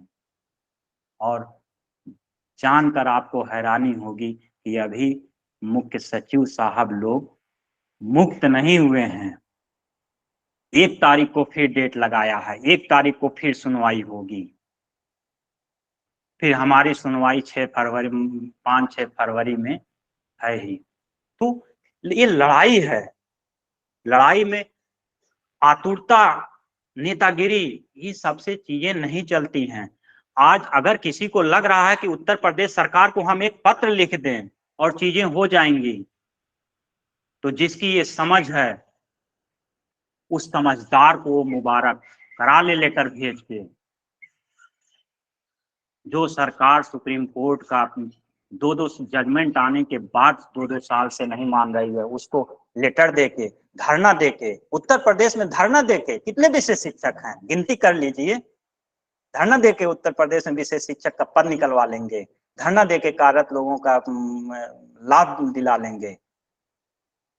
हम अनायास चीजें नहीं करना चाहते हैं, हम फोटोग्राफी नहीं करना चाहते हैं, हम नहीं चाहते हैं कि 10 लोग पर लाठी चलवा के और हम फोटो लगाएं कि हमें और नेता बन जाएं। नहीं, समझ के साथ लड़ाई लड़नी है। बहुत लोग तंग हुए हैं, उस अब और तंग नहीं करना है। और माननीय सुप्रीम कोर्ट में चीजें चल रही हैं, सबको अंतिम जगह है जहां पे सबको विश्वास होता है, वहां चीजें चल रही हैं तो अनुपालन होगा। चाहे कार्यरत साथी हैं, चाहे हमारे जो वैकेंसी का इंतजार कर रहे हैं, जहां वैकेंसी आ रही है वहां के साथियों को खूब मुबारक। सभी अपनी तैयारी के साथ उसमें अपनी प्रतिभागिता सुनिश्चित करें। सबके जितने लोग एलिजिबल होंगे सबके लिए वो समझ लीजिए उनके लिए वो अवसर है। सभी उस अवसर का लाभ उठाएं। जहां नहीं आ रही हैं वहां भी आएंगी। तमाम राज्यों द्वारा पश्चिम बंगाल, मध्य प्रदेश, राजस्थान, तेलंगाना, तमाम राज्यों द्वारा एफिडेविट में नई वैकेंसी का जिक्र किया गया है। नई पद सृजन की सूचना दी गई है। कहीं 4000, मध्य प्रदेश में हमें ध्यान है काफी पहले पढ़े थे उस एफिडेविट को 4500 के आसपास कुछ, पश्चिम बंगाल में 5000 ऐसे कुछ समथिंग था। अन्य स्टेट में भी सब जगह चल रही हैं। एक एक पंक्ति का अनुपालन होगा। आप अनायास परेशान ना हो। कोई अगर नेतागिरी करने के प्रयास में है, करे, तर्कों के साथ करे। लड़ाई लड़ना है किसी को, लड़े। हाँ, अंत में अब हम धीरे धीरे अपनी बातों को अब विराम की ओर ले चलेंगे। अंत में कहना यह भी है, ये लड़ाई हमारी है। 132/2016 उस लड़ाई का हम जरूर नेतृत्व कर रहे हैं। नासेफ जरूर नेतृत्व कर रहा, रजनीश पांडे जी जरूर नेतृत्व कर रहे हैं। जजमेंट सबका है। जो 100 पेज का जजमेंट है वो सबका है। तो किसी द्वारा यह कहा जाना कि हम कुछ नहीं करा पा रहे हैं, आप बिल्कुल स्वतंत्र हैं। लड़ाई 132/2016 केस हमारा है। 100 पेज का जजमेंट आपका भी है। आरटी एक्ट का वो नियम जो बन गया आपका भी है। लड़ाई लड़िए, साथियों को विश्वास दिलाइए, नेता बन जाइए। हमको कतई एतराज नहीं है। हम अपनी लड़ाई को अपने सिद्धांतों, अपने विश्वासों, अपने साथियों के सहयोग से इसी तरह लड़ते रहेंगे। इसी विश्वास के साथ लड़ेंगे और उस एक एक वचन का अपने पूर्ण अनुपालन कराएंगे जो हम अपने साथियों से वादा किए हैं। इन्हीं सारे शब्दों के साथ अमरीश सर प्रणाम सर। उम्मीद कर अमरीश सर सुन रहे हैं मेरी बात? प्रश्न अभी लास्ट में लिया जाएगा। प्रश्न का प्रश्नकाल आएगा तो प्रश्न लिया जाएगा मनोज जी। अभी और पदाधिकारी बोलने, मीटिंग चलेगी आपकी? बस बिल्कुल एक साथी अभी बोल के मीटिंग खत्म हो जाएगी। थोड़ी देर और सुन लीजिए। नहीं, मानदेय बढ़ोतरी सर सुनने में आ रहा है, शासन से 19,000 हो गया है।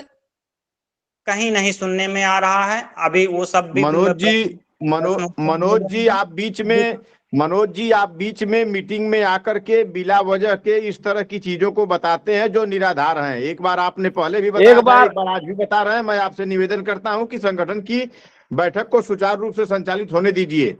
एक बार 25,000 इन्होंने कहा था, 25,000 हो गया।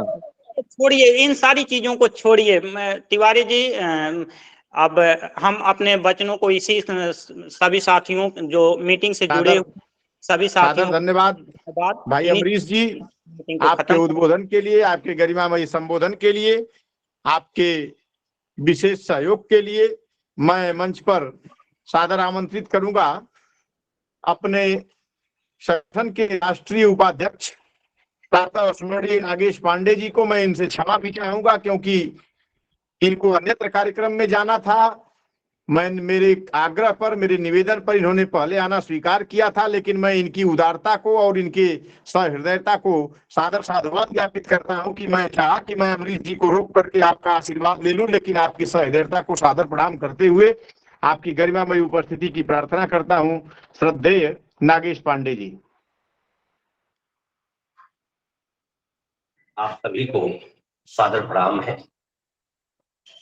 भारत के विभिन्न राज्यों से जुड़े हुए विशेष शिक्षकों और विशेष आवश्यकता वाले बालक एवं बालिकाओं के शैक्षणिक गतिविधियों को उच्च स्तर पर पहुंचाने वाले लड़ाकाओं, योद्धाओं, आप सब उस मार्ग के अनुगामी हैं, अनुशंसक हैं और उस पथ के पथचालक हैं जो पथ अपनी एक नई धारा को, अपने एक सृजन धारा को योजित करते हुए आगे बढ़ रहा है।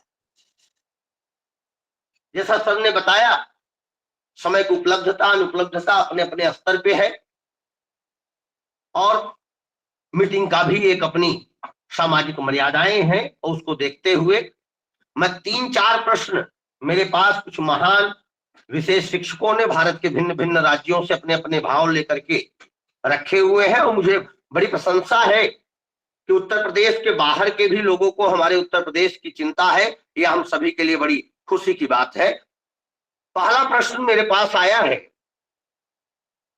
कि बिहार जैसे राज्य में भी स्पेशल टेट हो रहा है, उत्तर प्रदेश में जनरल टीचर को ट्रेनिंग देकर विशेष बालकों को पढ़ाने की योजना उत्तर प्रदेश सरकार लेकर आई है। उसका विरोध संगठन ने किसी स्तर पर क्यों नहीं किया? अगर किसी को उसकी जानकारी हो तो बताएं।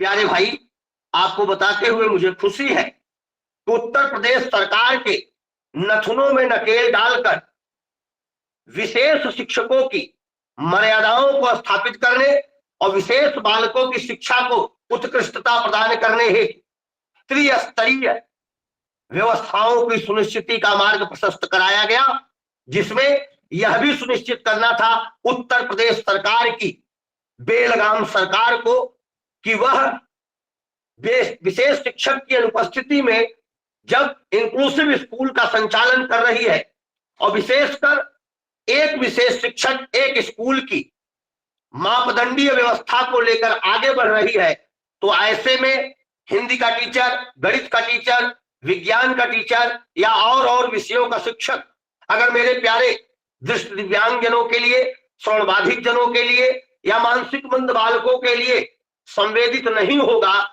तो भला कैसे हमारे बालकों को पढ़ा पाएगा? और जिसका परिणाम होता था, जिस दिन हमारे घुमंतु शिक्षक या विशेष शिक्षक स्कूल में जाते थे, उस दिन तो बालक कुछ शिक्षा प्राप्त करते थे। उसके अतएव दिनों में हर शिक्षक उन्हें यही कहता था कि आज तुम्हारे सर जी नहीं आए हैं तो आज तुम्हें पढ़ाया नहीं जा सकता। ऐसे बोल वचनों पर रोक लगाने के लिए नासिर के ही द्वारा कराए गए उस आदेश, जो विहंगम आदेश सुप्रीम कोर्ट के द्वारा हुआ है, उसके ही पारा F की बात में सीधी सीधी बात की गई थी कि अगर आपको अपने विशेष आवश्यकता वाले बालक एवं बालिकाओं के लिए सामान्य शिक्षकों को संवेदित करने की आवश्यकता है तो संवेदित करिए, जितने शीघ्र हो सके उतने शीघ्र संवेदित करके फिर ही उन्हें हमारे बालकों के समीप ले जाइए, उन्हें शिक्षा के लिए आगे बढ़ाइए। ऐसी स्थिति को प्रमाणित करने के लिए आज सामान्य शिक्षकों को संवेदित करने का काम चल रहा है, योजित करने का काम नहीं चल रहा है। मैं आपसे एक बार पुनः निवेदन भी कर लूंगा कि प्रश्न जितनी श्रद्धा से आपने लिखा है उतनी श्रद्धा से एक बार उस कॉपी को भी पढ़ते तो बहुत अच्छा रहता। अगला प्रश्न है, अब तो कई वर्ष बीत गए हैं, सुप्रीम कोर्ट के आदेश को भी संगठन के नेता उस आदेश को उत्तर प्रदेश में इंप्लीमेंट कराने में अभी तक असमर्थ क्यों है? पहले मैं बता दूं, हमारे संगठन में कोई नेता नहीं है। हम सब लोग एक अलग मांग की तरफ, एक अलग कानून की तरफ, एक अलग जीविका की तरफ और एक संगठनात्मक स्वरूप की तरफ बढ़ रहे हैं। रही बात इंप्लीमेंट कराने की, आप कह रहे हैं तो पता नहीं कौन सी दृष्टि से आप देख रहे हैं। इंप्लीमेंट करने की हर एक अवधि, हर एक क्रमण के आगे बढ़ रही है। केवल उत्तर प्रदेश में नहीं अपितु संपूर्ण भारत में विशेष शिक्षकों के अस्थायी पदों के योजन के लिए रिक्तियां आ रही हैं, विशेष शिक्षकों के लिए कानून बन रहे हैं। पता नहीं कैसे कहां बैठ करके ये सब चिंतन हमारे विशेष शिक्षकों में या हमारे शिक्षकों में आता है।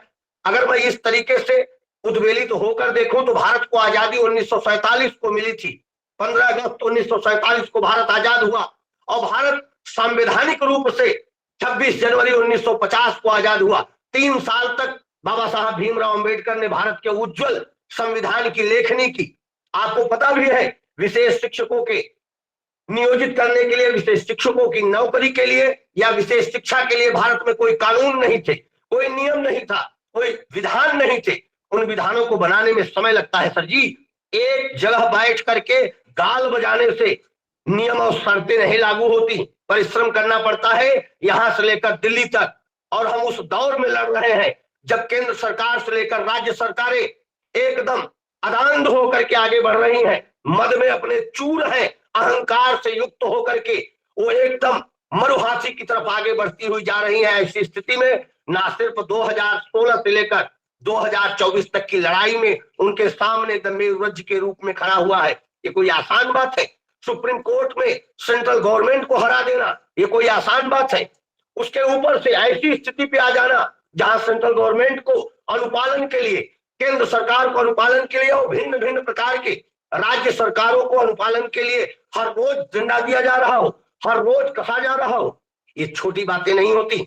अनुपालन की एक एक स्थिति उत्तर प्रदेश से लेकर के अन्य प्रदेशों तक की जा रही है, चाहे उसमें भारतीय पुनर्वास परिषद नई दिल्ली द्वारा बनाए गए नियम एवं शर्तों की बात हो, चाहे विशेष शिक्षकों को विशेष आवश्यकता वाले बालक और बालिकाओं के लिए अनुपात तय करने में बात की गई हो, और चाहे हमारे लिए चलाए जाने वाले जो विभिन्न प्रकार के कोर्सेज हैं उनपे जो एक सबसे बड़ी समस्या आके खड़ी होती थी कि विशेष शिक्षकों के लिए जो कोर्स चलते थे, चाहे वह डीएड हो, बीएड हो, स्पेशल के नाम से चलते थे, एनसीटी उनको मान्यता नहीं देती थी, उस पर भी एनएपी नेशनल एजुकेशन पॉलिसी को लेकर के अब आईटीईपी इंटीग्रेटेड टीचर एजुकेशन हर पर्सन को लेकर के हमारे बीच में आते हैं। ऐसे प्रोग्राम को लेकर हमारे बीच में आ रहे हैं जिससे सभी के लिए विशेष आवश्यकता वाले बालक और बालिकाओं के अध्ययन को करने और एक अच्छे सवेरे की तरफ चलने का मार्ग प्रशस्त हो रहा है।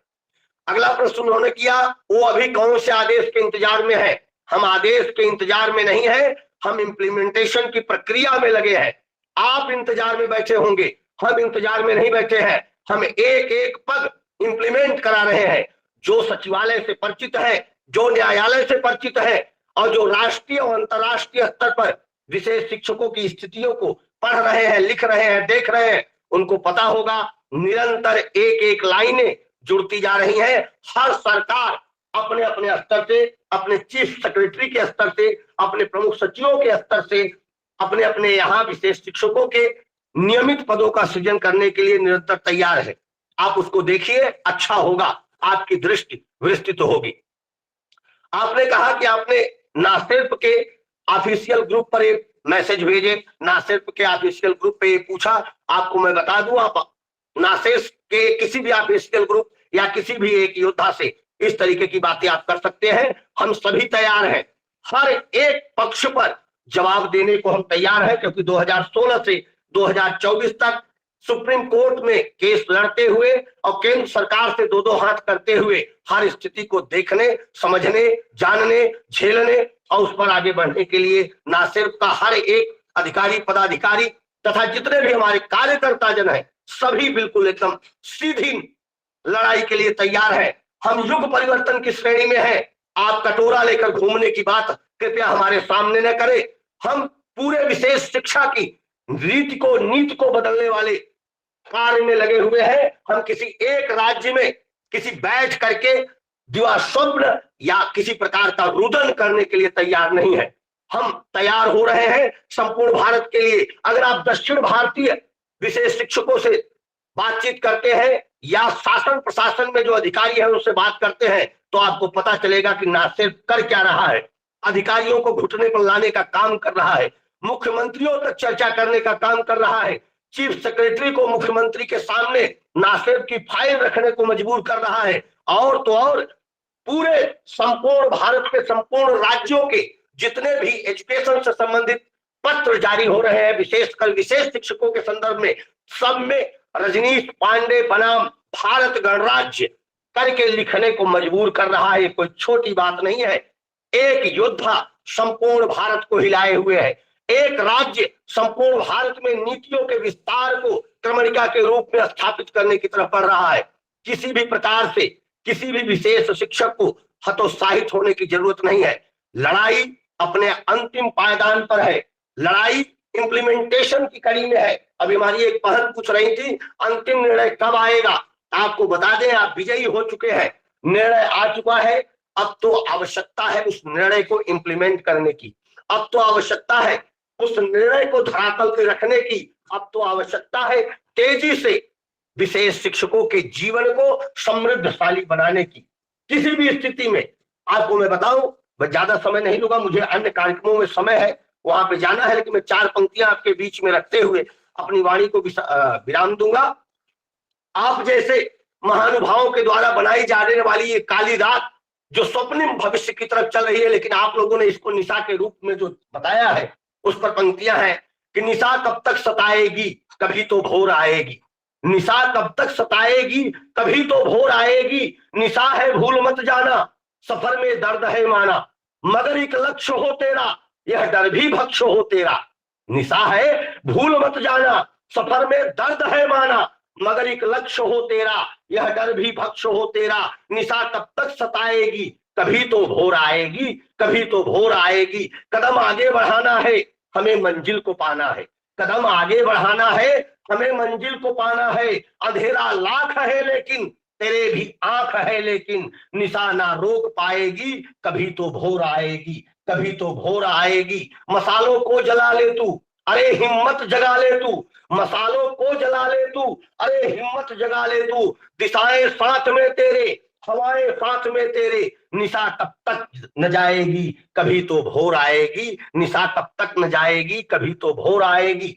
जैसे भारत की स्वतंत्रता का संग्राम परम आदरणीय परम श्रद्धेय मंगल पांडे जी ने 1857 में बिगुल फूंक कर किया था, उसी तरीके से विशेष शिक्षकों के जीवन का उत्साह भाई रजनीश पांडे जी के द्वारा एक अलग भाव में, एक अलग परचम के द्वारा रखा जा रहा है। यह इतिहास रहा है भारतीय गणतंत्र को स्थापित करने का, भारतीय स्वतंत्रता संग्राम के मूल्यों को निर्धारित करने का। जब जब योद्धाओं की बात चली है, ऐसे ही किसी पांडे ने इतिहास को रचने के लिए आगे आकर अपने को समृद्धशाली उन भावों में युक्त किया है।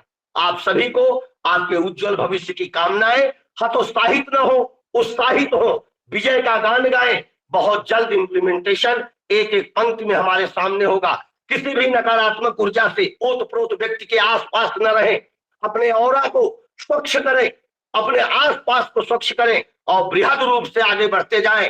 यह उज्जवल भविष्य की कल्पना है जो साकार होने की तरफ बढ़ी है। आप सभी को सादर धन्यवाद।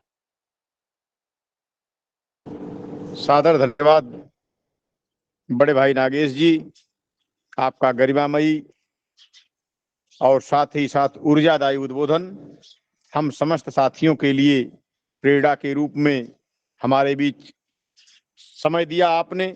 व्यस्ततम कार्यक्रम में से कार्यक्रम निकाल करके, यद्यपि 11 बजे से आपका अपॉइंटमेंट था, मुझे जानकारी थी, लेकिन दुर्भाग्य है, मैं क्षमा भी चाहूंगा आपसे कि ऐसी परिस्थिति उत्पन्न हुई कि मुझे आपको देर तक रोकना पड़ गया।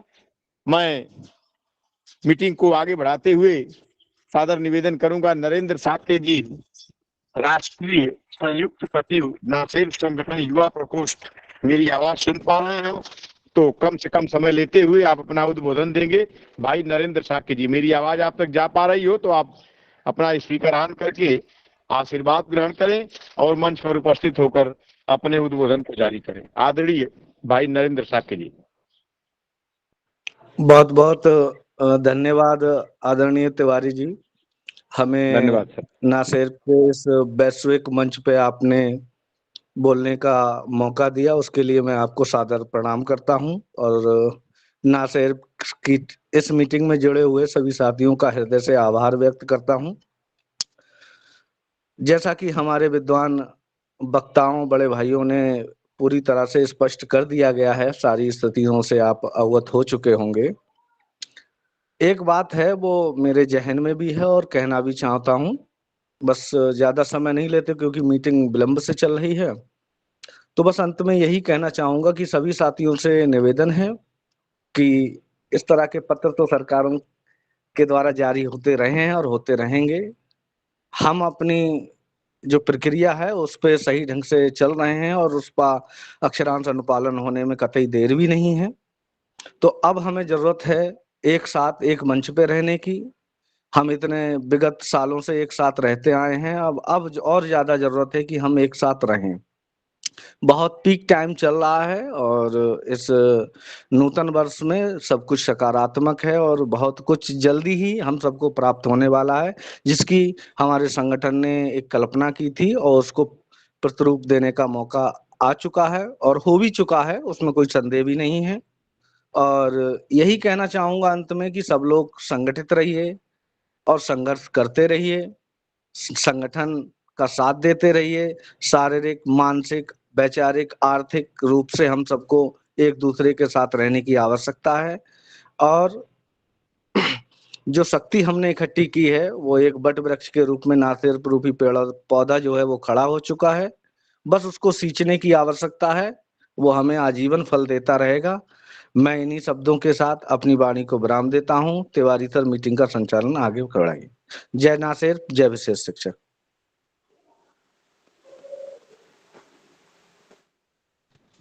सादर धन्यवाद भाई नरेंद्र साक्य जी। मैं जानता था आप गरिमामयी उद्बोधक हैं और देर तक समय भी आपको चाहिए, लेकिन दुख के साथ मैंने आपका समय इसलिए कम किया कि हमारे बहुत से साथी आज छुट्टी के दिन अपना बहुमूल्य समय 2 घंटे से दे रहे हैं।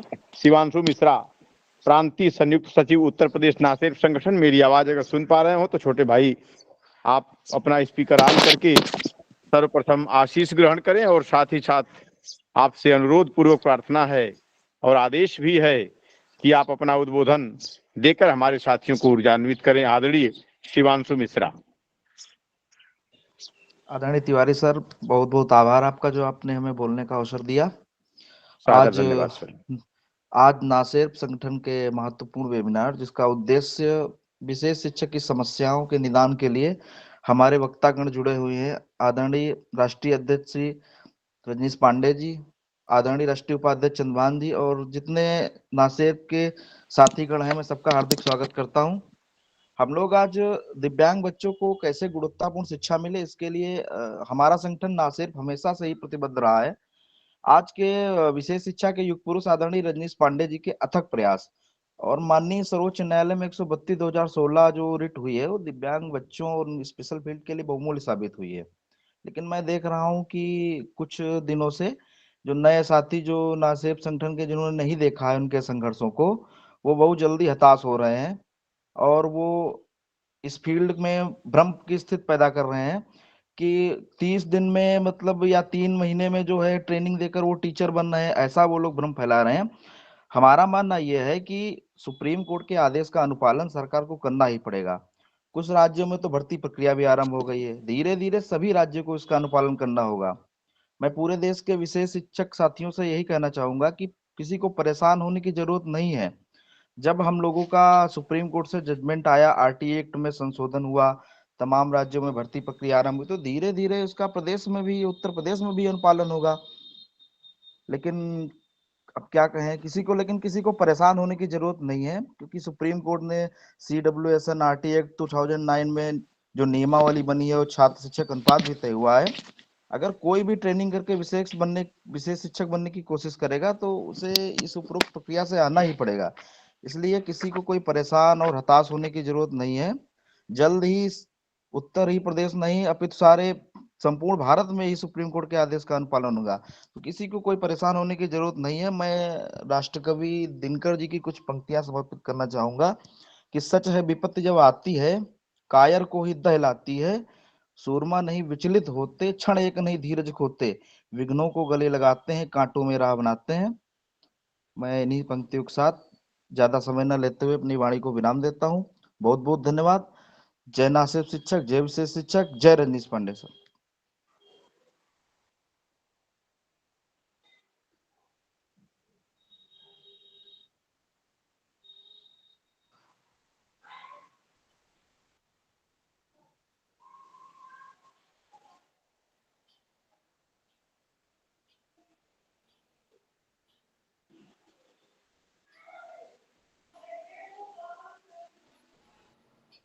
अरे तिवारी जी कहाँ गए, संचालन करिए भाई।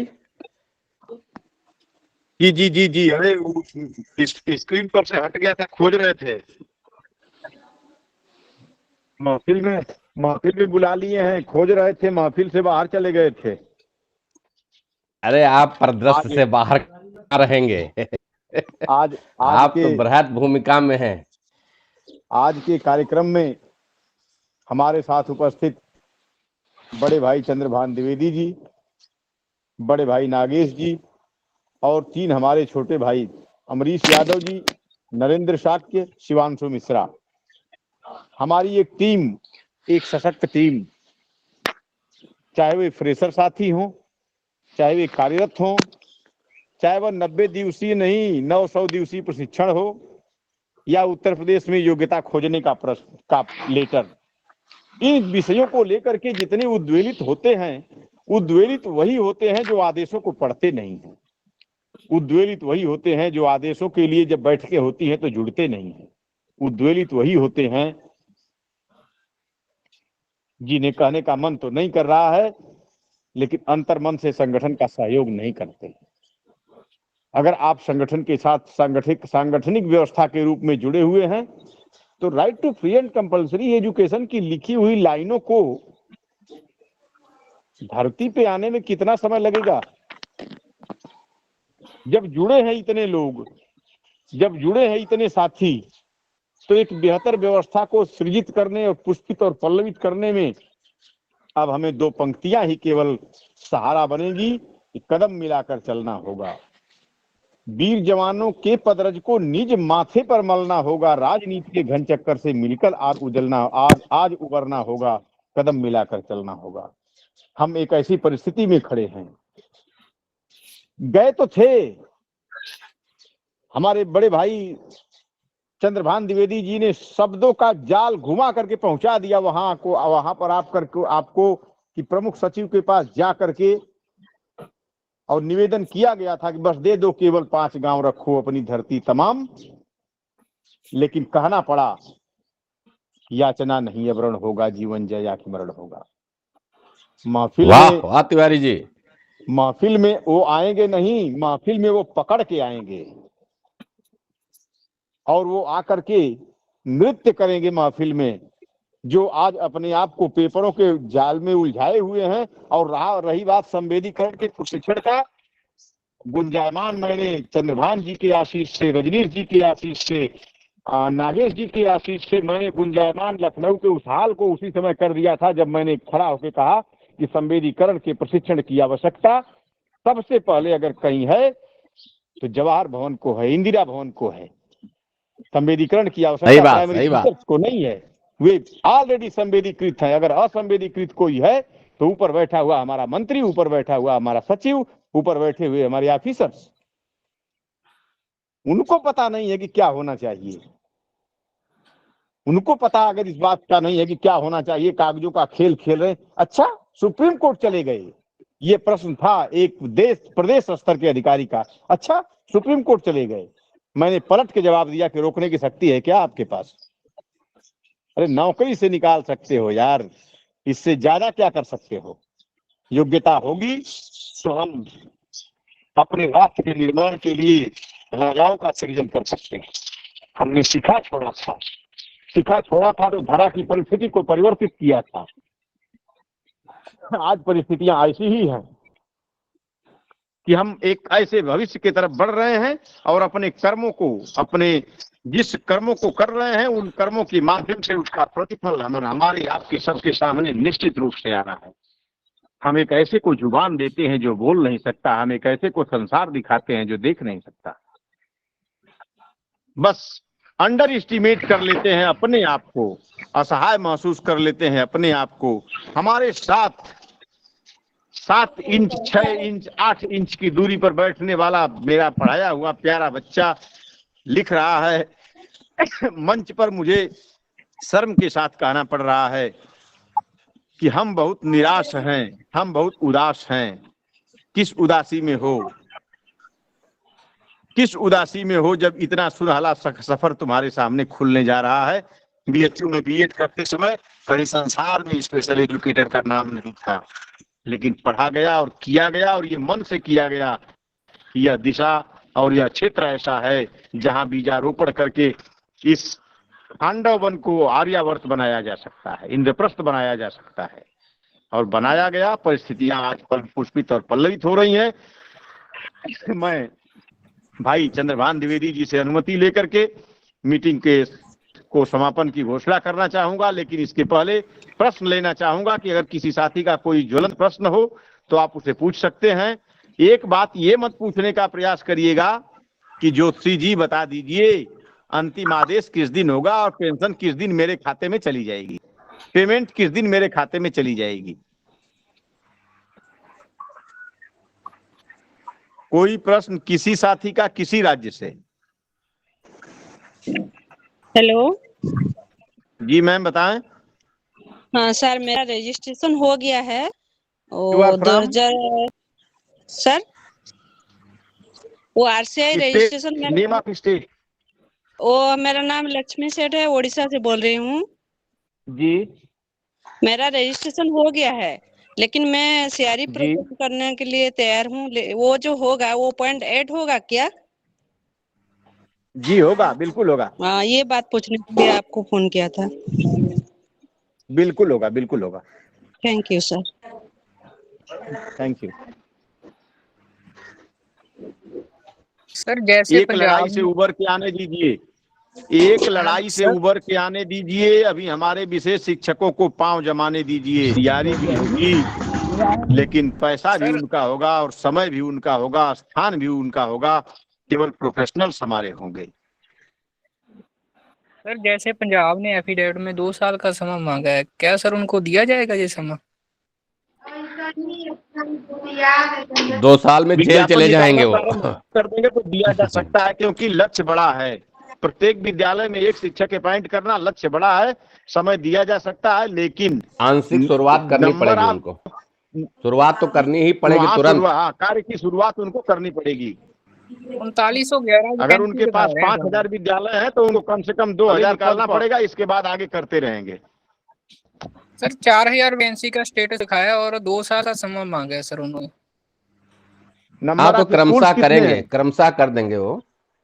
4000 पंजाब के लिए बहुत हैं, क्रमशः कर देंगे। 500 500 1200 इस तरह करके कोई दिक्कत नहीं। अरे यूपी में बहुत वैकेंसी क्रिएट होनी है, लेकिन प्रथम चरण में मान लीजिए 10-15 हजार भी आ जाती हैं तो बड़ा उससे लाभ होगा ना। यही सब स्टेट का है। जैसे बिहार में 7000 ठीक ठाक वैकेंसी आ गई हैं।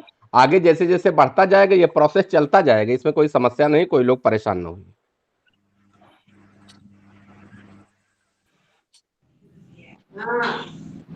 कोई प्रश्न हो परेशान या नवीन कोई भी? सर उत्तर में तो ये संविदा पे निकाल रहे हैं। अभी अनुपालन जब नहीं किया है आदेश का तो अपना निकाल रहे हैं। अभी जब इनका अनुपालन होगा, सीधे सीधे उन्होंने लिख दिया है कि इस बिंदु पे हलफनामा दाखिल करिए। तो इस बार सब प्रमुख सचिव तलब हुए हैं। देखिए जब तक तलवार नहीं लटकती है हमारे अधिकारी जाते नहीं है। यूपी की एक व्यवस्था कहें अधिकारियों की, सरकार की तो नहीं कहेंगे, अधिकारी जरूर यहाँ पे थोड़ा हतोत्साहित करते हैं सभी को। अब तक उनको मालूम है कि बिहार जैसे राज्य, राजस्थान, गुजरात, उत्तराखंड सब ने अनुपालन करना शुरू कर दिया है। तो क्या यहाँ के अधिकारी उनका लेटर नहीं देख सकते हैं कि इनके लिए कोई दूसरा आदेश है, उनके लिए कोई दूसरा आदेश? वही आदेश भारत सरकार के सभी राज्य और केंद्र शासित प्रदेशों के लिए है और सभी को वही करना पड़ेगा। अब वो समय आ गया कि अगर ये नहीं करेंगे तो जिस दिन, मेरी बात नोट कर लीजिए, जिस दिन प्रमुख साहब जहां जहां के तलब होंगे उस दिन ये पूरी वैकेंसी का चार्ट, कितने पद क्या है, कार्यरत के लिए क्या कर रहे हैं, पूरा लेके जाके प्रस्तुत कर देंगे जाके। आप लोग अपनी तैयारी करिए फ्रेशर्स, और कार्यरत थोड़ा सा इंतजार और करें, बस कोई समस्या नहीं। सब कहते थे कुछ नहीं होगा, आज देखिए कम से कम 15 से 16 हजार पद रेगुलर क्रिएट हो गए भारतवर्ष में। कम है, मैं मानता हूं कम है, लेकिन शुरुआत हो गई 15-16 हजार से। अभी आप देखिएगा जैसे जैसे जैसे जैसे हाँ केवीएस में हो गया। आप केवीएस का ऑर्डर देखिए, उच्चतम न्यायालय के उस पे दिल्ली उच्च न्यायालय दोनों का संयुक्त उस पे गया। अब देखिए 1700 कुछ पद हमारे साथी ही तो भरेंगे। नियमित भर्ती में, रेगुलर भर्ती में केंद्रीय विद्यालय संगठन में जाएंगे कि नहीं? बड़ी दुर्दशा थी वहां भी। जो देखो वहां पे वैसे ट्रेनिंग चला रहे हैं 90 दिन का ट्रेनिंग। अभी देखिए बहुत सुंदर जवाब दिया था नागेश जी ने। दरअसल इनको हैंडल करने का आदेश है कि जो शिक्षक हैं बेसिक वाले, वास्तव में ये सत्य है। कहने को तो यह है कोई विद्यालय नामांकन को मना नहीं कर सकता, लेकिन ज्यादातर जगह जहां पे हमारे स्पेशल एजुकेटर नहीं है, समझ शिक्षा वाले बड़ा परेशान करते हैं। इनको कैसे पढ़ाएंगे, इनके तो शिक्षक जो हैं वो पढ़ाएं। तो उनको हैंडल करने का बाकायदा आदेश में नीचे के बिंदु है। इनको हैंडल करने के लिए, इनको संवेदनशील बनाने के लिए इनको हैंडल करें ये लोग। और पढ़ाने आएंगे कौन? स्पेशल टीचर, मास्टर साहब आएंगे। आप इनको हैंडल करिए, इनका नामांकन करिए। इस ट्रेनिंग में तो सामान्य शिक्षक ही बंध जाएंगे ना। किसी को मना नहीं कर सकेंगे। सर हम लोग अंदर से लड़ाई लड़ रहे हैं, लेकिन अभी ये सरकार सुन ही नहीं रहा है। कोई दुखद बात है, मतलब हम लोग दुखद है, बहुत ही दुखद है, बहुत ही ये समझ लीजिए कि इतना वो फील होता है कि इतनी बेहतरीन जहां पे सबसे अधिक पोस्ट क्रिएट होना चाहिए, जहां पे हमारे साथियों को जो लड़ रहे हैं सबसे पहले लाभ मिलना चाहिए, वहां पे अभी उत्तर प्रदेश सरकार या उनके अधिकारियों ने कोई कार्रवाई शुरू नहीं की। बहुत ही दुर्भाग्यपूर्ण है। मैं फिर कह रहा हूं कि अगले 2 तारीख, मेरी बात याद रखिएगा, जितने लोग इस समय मीटिंग में है, खासकर उत्तर प्रदेश के, अगली 2 तारीख उत्तर प्रदेश के लिए बहुत महत्वपूर्ण है, उस खबर ही मिलेगी। सर उत्तर प्रदेश में क्या प्रमुख सचिव नहीं तलब हुए? हेलो हेलो सर, हम लोग जब इलाहाबाद में धरना दे रहे थे तो प्रशासन ये कह रही थी कि ये गूंगा बहिरा वाले लोग हैं जो धरना दे रहे, शिक्षक मांग कर रहे हैं। बड़ा बुरा लगता था सर। लोग नहीं जानते हैं, जिस अधिकारी से पूछो, जैसे ये ट्रेनिंग हो रही है इनको हैंडल करने के लिए, आपको बता दें समग्र शिक्षा वाले साथी जुड़े होंगे इसमें, हम भी बेसिक के 250 टीचर्स को ट्रेनिंग सीतापुर में दिए हैं। ये ट्रेनिंग 3 दिवसीय 5 दिवसीय ये प्रतिवर्ष होती है। हमारे साथी बहुत से इसमें समग्र शिक्षा के होंगे, आज से नहीं चली आ रही, बहुत दिनों से चली आ रही है कि कम से कम जो दिव्यांग बच्चे हैं, और उसमें ही सुप्रीम कोर्ट का एक आदेश में एक जिक्र भी है नीचे कि इनको हैंडल करने के लिए कम से कम एक अनिवार्य ट्रेनिंग टीचर्स को भी दी जाए, सामान्य शिक्षकों को, जो ये कह के मना कर देते हैं कि हम ये इन बच्चों को हम कैसे हैंडल करेंगे, कैसे करेंगे। वो हैंडल करें, वो नामांकन करें, वो व्यवस्था करें, और पढ़ाने के लिए कौन आएगा? स्पेशल टीचर, हमारा रेगुलर अपॉइंटेड। ठीक है भैया। सर जैसे कैटेगरी 17 में सर इसका जिक्र किया गया है 2020 में। और कोई भैया है किसी का प्रश्न? सर जी उत्तर प्रदेश के मुख्य सचिव क्या नहीं तलब हुए? अब इसमें एक देखिए, उत्तर प्रदेश सरकार ने जो एफिडेविट दाखिल किया है, अभी ये है कि उन्होंने दाखिल कर दिया, लेकिन वो गलत तथ्यों पे है। उसके लिए माननीय सुप्रीम कोर्ट ने, अभी आपने देखा होगा इंग्लिश में हमने पूरा पढ़ा था कि उन्होंने बिंदुवार मांगा है कि हमको भ्रमित न करिए। इस बीच में वो मुख्य सचिव तलब हुए हैं जिन्होंने अभी तक कुछ नहीं दाखिल किया है, वो तलब हुए हैं। आप इस तारीख पे, जो अगली तारीख है, इसमें देखिएगा कोई राज्य शेष नहीं रह जाएगा, बहुत सख्त होगा ये माननीय उच्चतम न्यायालय। इसके बाद शुरू होगा अनुपालन किसने किसने नहीं किया है। अगली तारीख पे वो प्रमुख सचिव तलब होंगे। हम ये हमारे मुंह से तो नहीं कहना चाहिए, लेकिन उनको तलब होना चाहिए जिन राज्यों ने अभी केवल एफिडेविट दिया है, लेकिन वो अनुपालन का एफिडेविट नहीं है, वो गलत तथ्यों पे है, भ्रामक तथ्यों। इसकी बात हमारे वकील भी कहेंगे। उत्तर प्रदेश ने क्या सीट क्रिएशन किया? उत्तर प्रदेश ने क्या कार्यरत को लाभ दिया? उत्तर प्रदेश ने कुछ नहीं किया, तो अनुपालन कहां से हुआ? आदेश है। एक चीज आप लोग ध्यान रखिए, देखिए सुन लीजिए, न्यायिक प्रक्रिया में आप किसी भी अधिवक्ता से पूछ लीजिए, सुप्रीम कोर्ट का एक बिंदुवार आदेश है। आदेश के इतर माननीय कोर्ट के पास इतना वक्त नहीं होता 4 घंटे सुनवाई करे। वो आदेश का अनुपालन हुआ कि नहीं? आप बच्चों की संख्या बताइए, सापेक्ष आपने रेगुलर भर्ती क्या किया, कितने कार्यरत लोगों हैं उनकी संख्या बताइए, वर्किंग की। ये सूचना मांगने से एक अच्छा सा लाभ मिल सकता है हमारे कार्यरत साथियों को। वो कुछ भी हो सकता है। आप देखिएगा जो ये लड़ रहे हैं मुकदमा हमारे साथी, इनको कुछ बहुत अच्छा ही करके केस डिस्पोज होगा, काफी कुछ।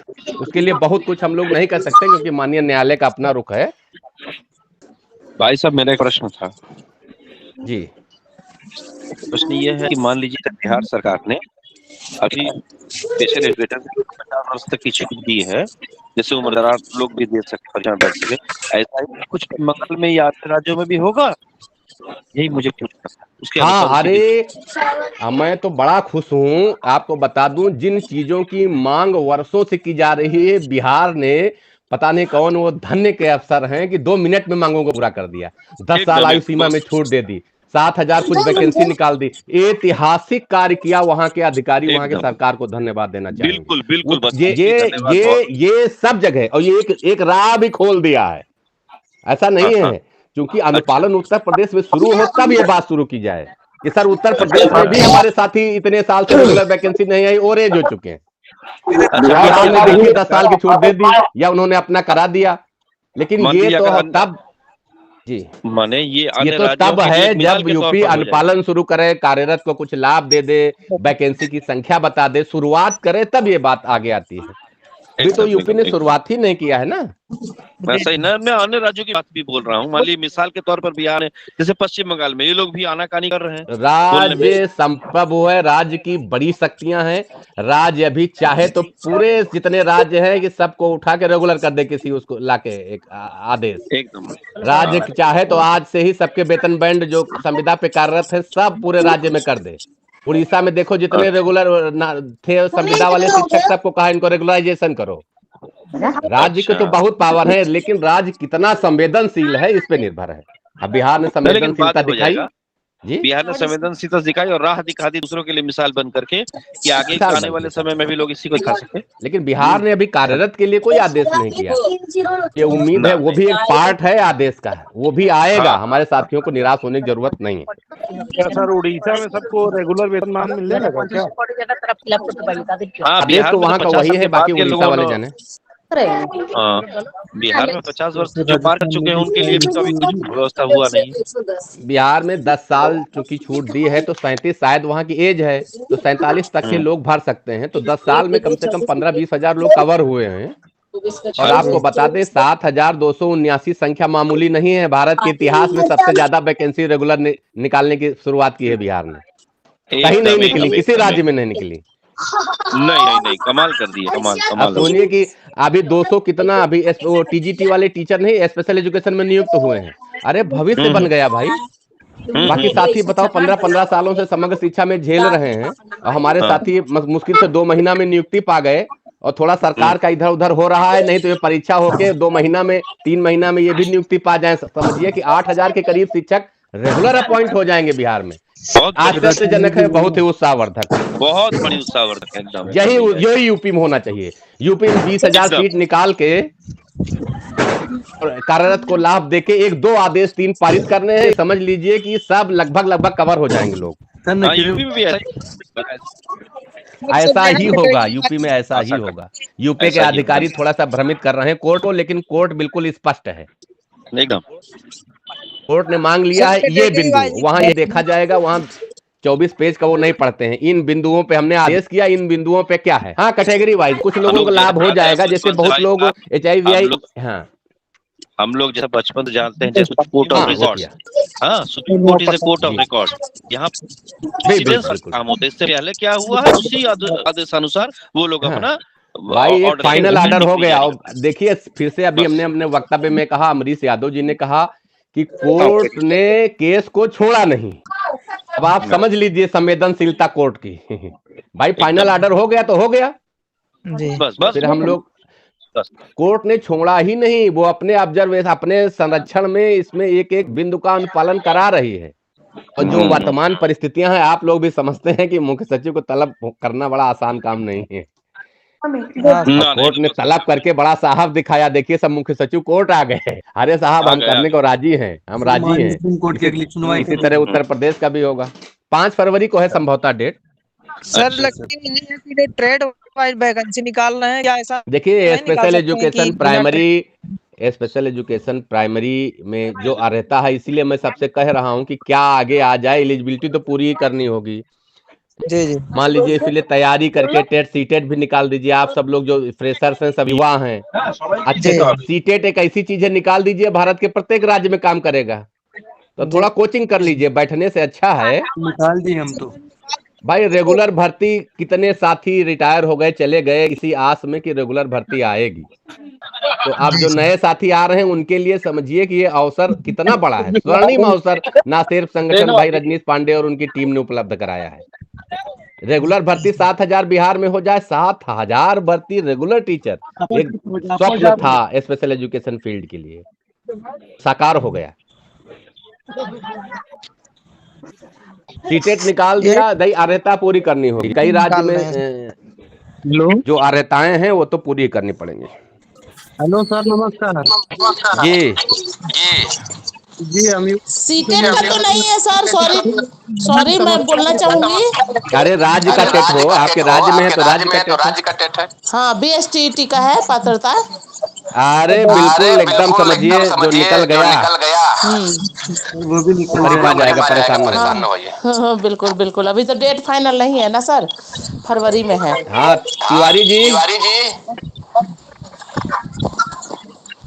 हेलो देखिए क्वेश्चन हो गए हो तो इसको फाइनल करिए मीटिंग को। सर एक प्रश्न हमारा हमें लगता है और किसी का कोई सर एक विशेष नहीं है। देर से बैठक चल रही है।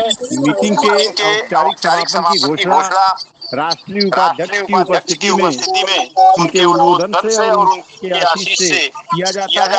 मैं सादर निवेदित करूंगा सभी साथियों से कि आप सभी मीटिंग से लेट हो सकते हैं। आवश्यकता पड़ने पर 1 तारीख को या 6 तारीख को जैसी भी परिस्थिति रहती है, अगर कोई आना होता है तो 1 तारीख को, नहीं तो 6 तारीख को, तो हमारी बैठक होनी है सुप्रीम कोर्ट के डेट शाम को या फिर अगले दिन जैसे ही निवेदन है कि सभी साथी लेट हो सकते हैं। मीटिंग की औपचारिक समापन की घोषणा की जाती है। सादर साधुवाद के लिए हाँ सर, मीटिंग लगातार चल रही है, लेफ्ट करनी चाहिए।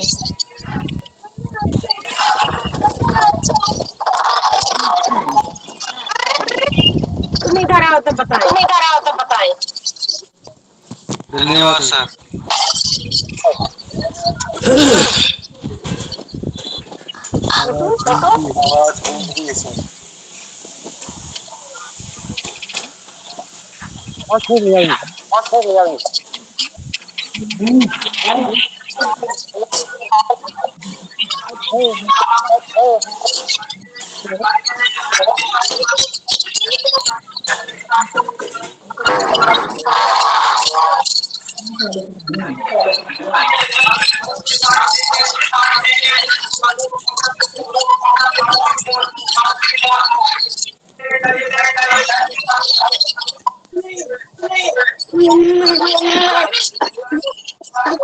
बैठो पहले नाखून।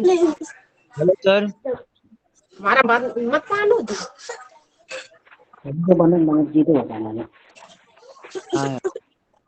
हेलो सर, मेरी आवाज आ रही है? Hello sir. 4 इंच आ रहा है। Hello sir. अच्छा मैं ये बोल रहा हूँ सर। हेलो, मेरी आवाज सुन पा रहे हैं आप? हेलो हेलो सर, आवाज आ रही सर? मीटिंग खत्म हो गई शायद। एक बात अगर आपको जानकारी है तो बता दीजिए। हेलो सर, मैं बोल रहा हूँ, जो पूछ रहा अगर जानकारी होगी तो बता दीजिए। हेलो सर, बोलिए।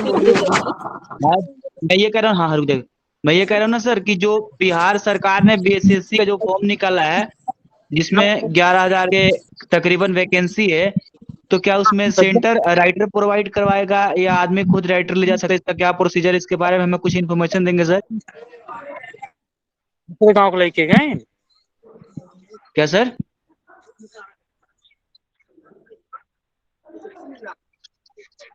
हेलो, मीटिंग खत्म हो गई है शायद। मीटिंग समाप्त हो गई है, लेकिन क्या प्रश्न है आपका, बताइए। बैठक